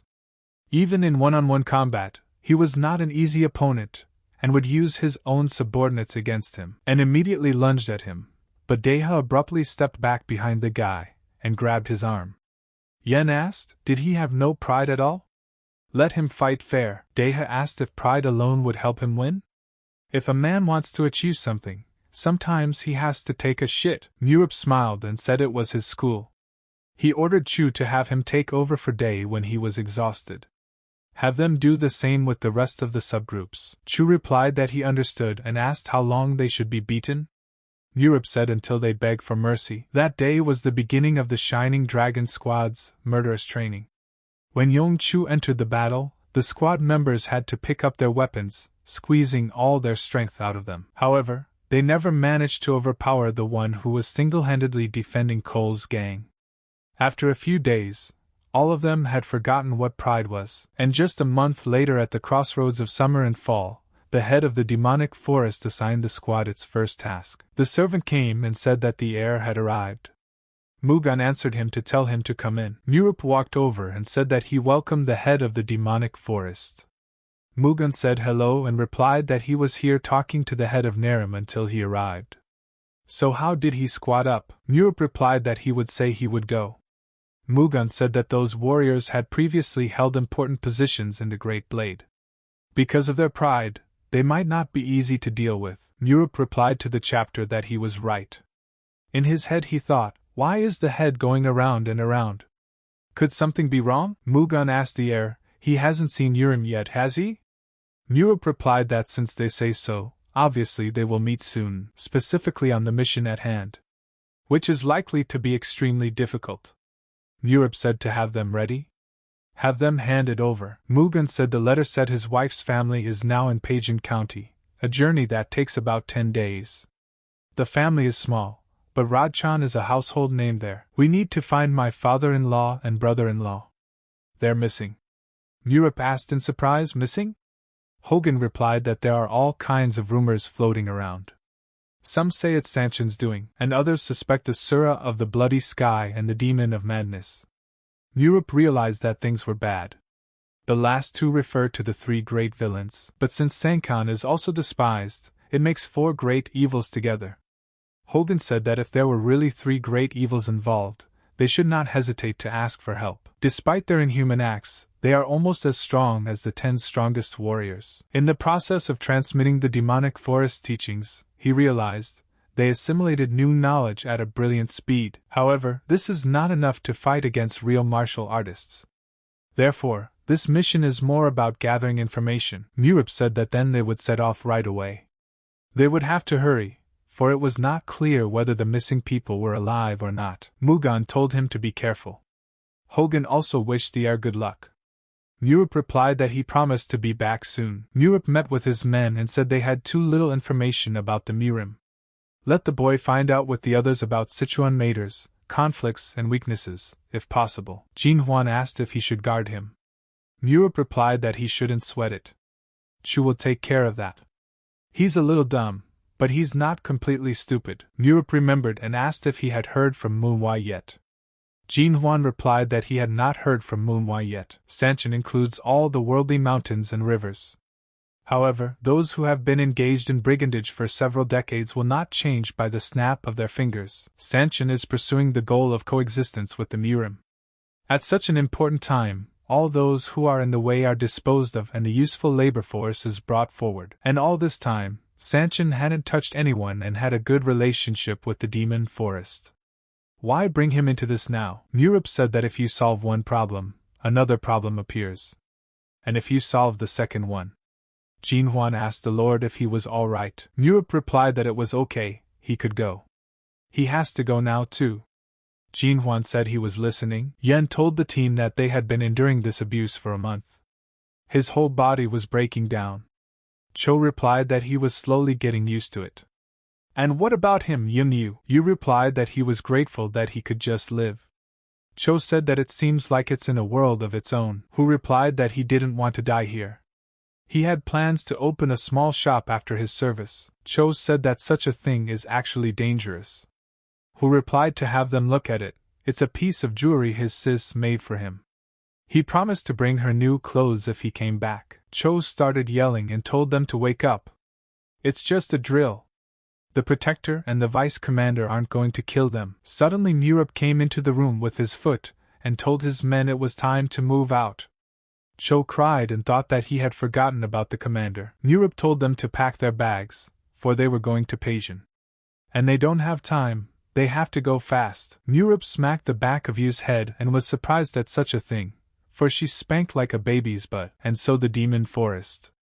The Shining Dragon squad with 57 people went on a Pagun campaign. Murup said he was told the journey would take 10 days, but they would get there in 6. Let them see that no one lags behind. And so 6 days later they were at the entrance to Pagun County. The girl was telling her mistress that she had heard something interesting on the way. The mistress asked, "Interesting?" The girl replied that the demonic forest had destroyed the Great Blade clan and regained supremacy. Madam said that at one time, the demon forest was considered the strongest clan in Sichuan. It seems that they are not easily broken. The girl replied that it was rumored that the heir of the demonic forest had come up with the plan for victory. Wouldn't they wonder how he managed to crush the Great Blade? The disciple of Divine Sword Beautiful Flower Tang Reiwa said that they would soon find out everything for themselves. The girl asked, "Soon to be recognized?" What does he mean by that? Reiwa replied that the demon forest is capturing the Chan family. They can't not know about what happened. The girl said that if the Lord of Sanchin was involved, they should contact the Flower Bell and wait for reinforcements. Reiwa asked her what she wanted to say, that she was not his equal yet. The girl replied that she was only worried about her. Reiwa said that however if the Faceless Mountain King was involved in the incident, she wanted to see for herself. The girl asked Madam, what did she say about the son of the clan head of the 8 Emperor clan who had instigated the celestial battle? Reiwa replied that according to her teacher, the Silver Valley warriors were stronger than the Middle clan commanders.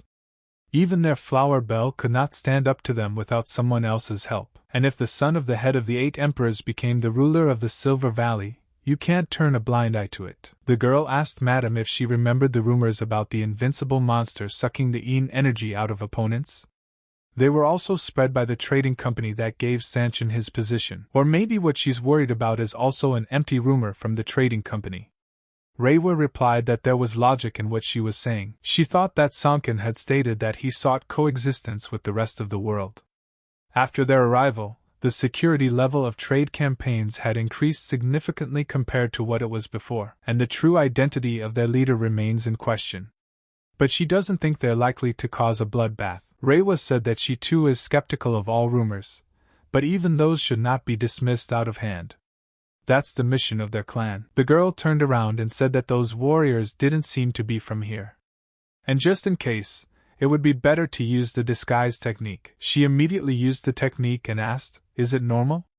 The girl replied so she wouldn't worry. Even one of the 10 strongest warriors wouldn't suspect anything. But Murup walked beside them and even saw everything.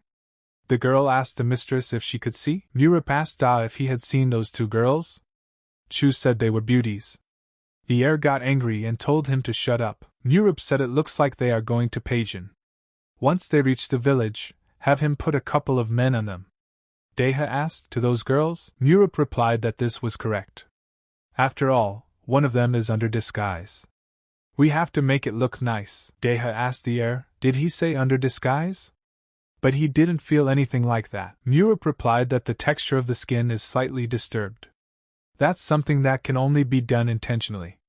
Well, or there's a problem with the face itself. And what's more, they're both very good at hiding their inner energy. Tell him to tell the privates to be careful, or they'll get burned. So they arrived in Pagun County.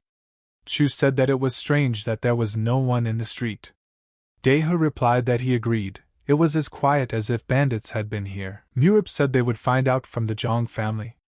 When they arrived, they should let the horses rest and take a breather. Who asked, was the faceless mountain king really behind everything? Then why did Senkan expand his area of influence to such a remote area? And this kind of action doesn't seem to fit with the way Sanchin has existed up until now. He's betting it's a joke by a mad demon. And he's heard that the faceless mountain king is a bit more cunning. Murip realized that this was really strange. There is no one in these surroundings who could spread rumors about him, and the deserted streets suggest kidnappings or a killer on the prowl. He's not comfortable with Sanchin coming in. Chao Wai, a guard of the Chan clan, was standing guard and suddenly noticed that some strange people were coming towards them. We said that judging from their clothes, they are from Chongqing? Murip replied that was correct. The Shining Dragon squad arrived on the orders of the head of the demonic forest. Wai said that they had been waiting for them. However, they arrived a little earlier than expected.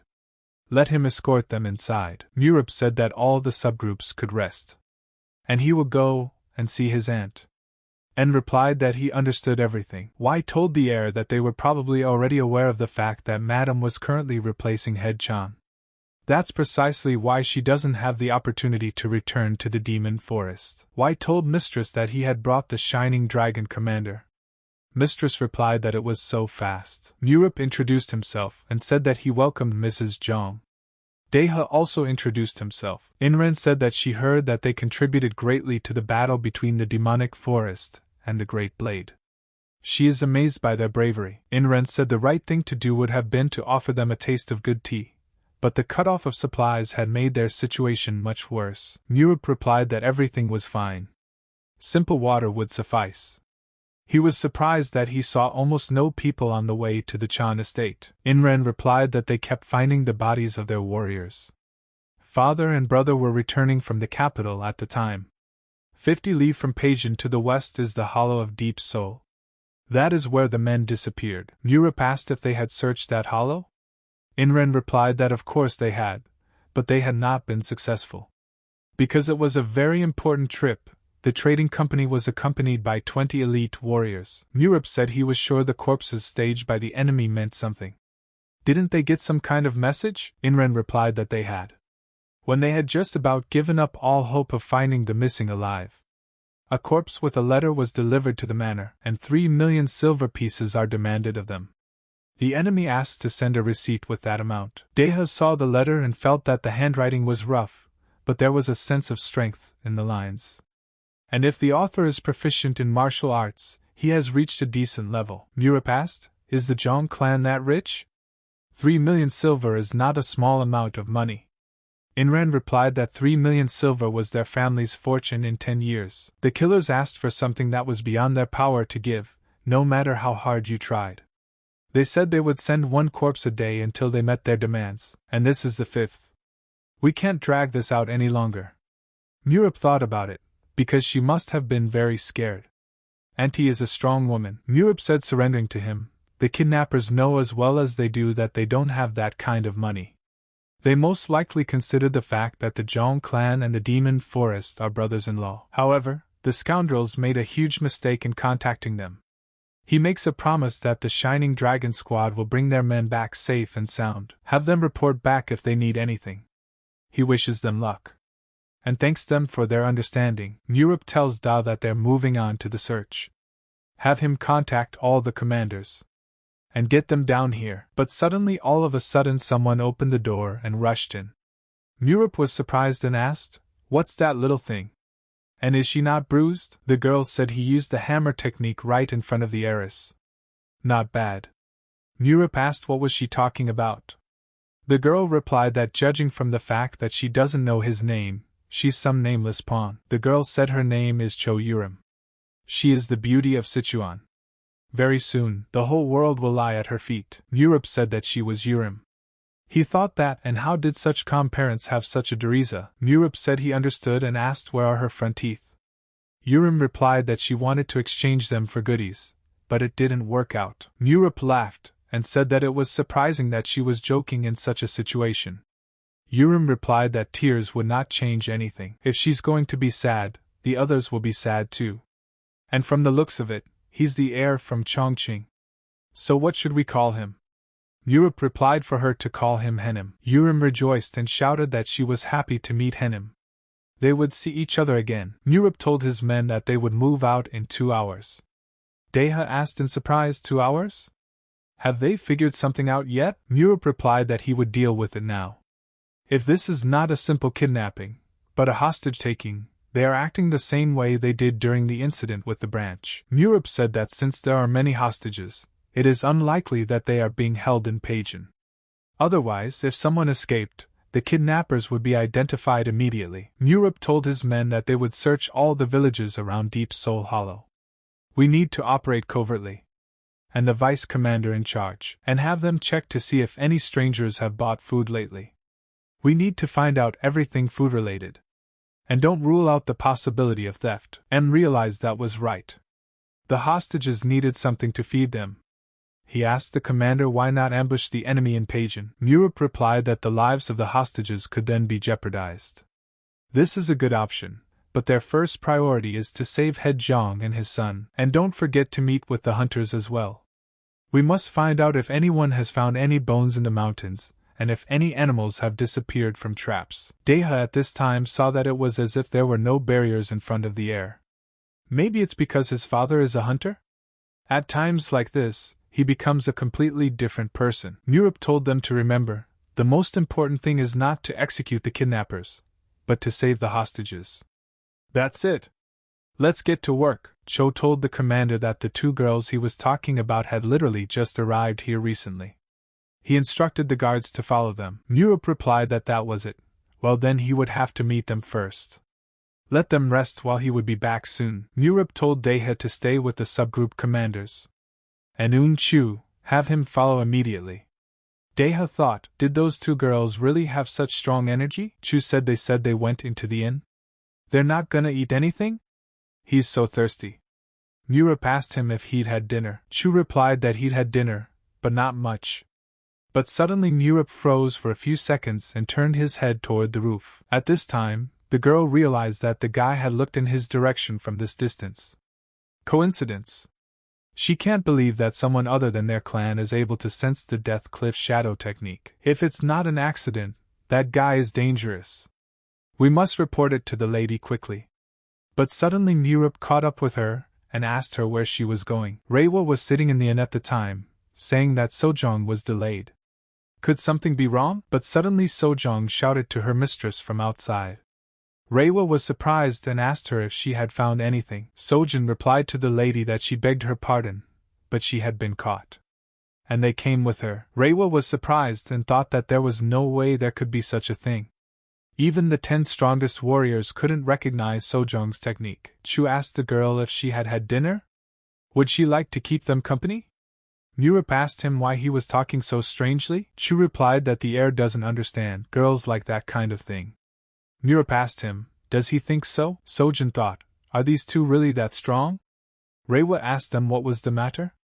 Europe replied that it was his question. He just came here for a drink. Europe told Chu to order whatever he wanted. And they can have a shot. Chu replied to the commander that he would be right there. Europe asked the girl stranger if she would keep them company. After all, he is so eager to find out who they are.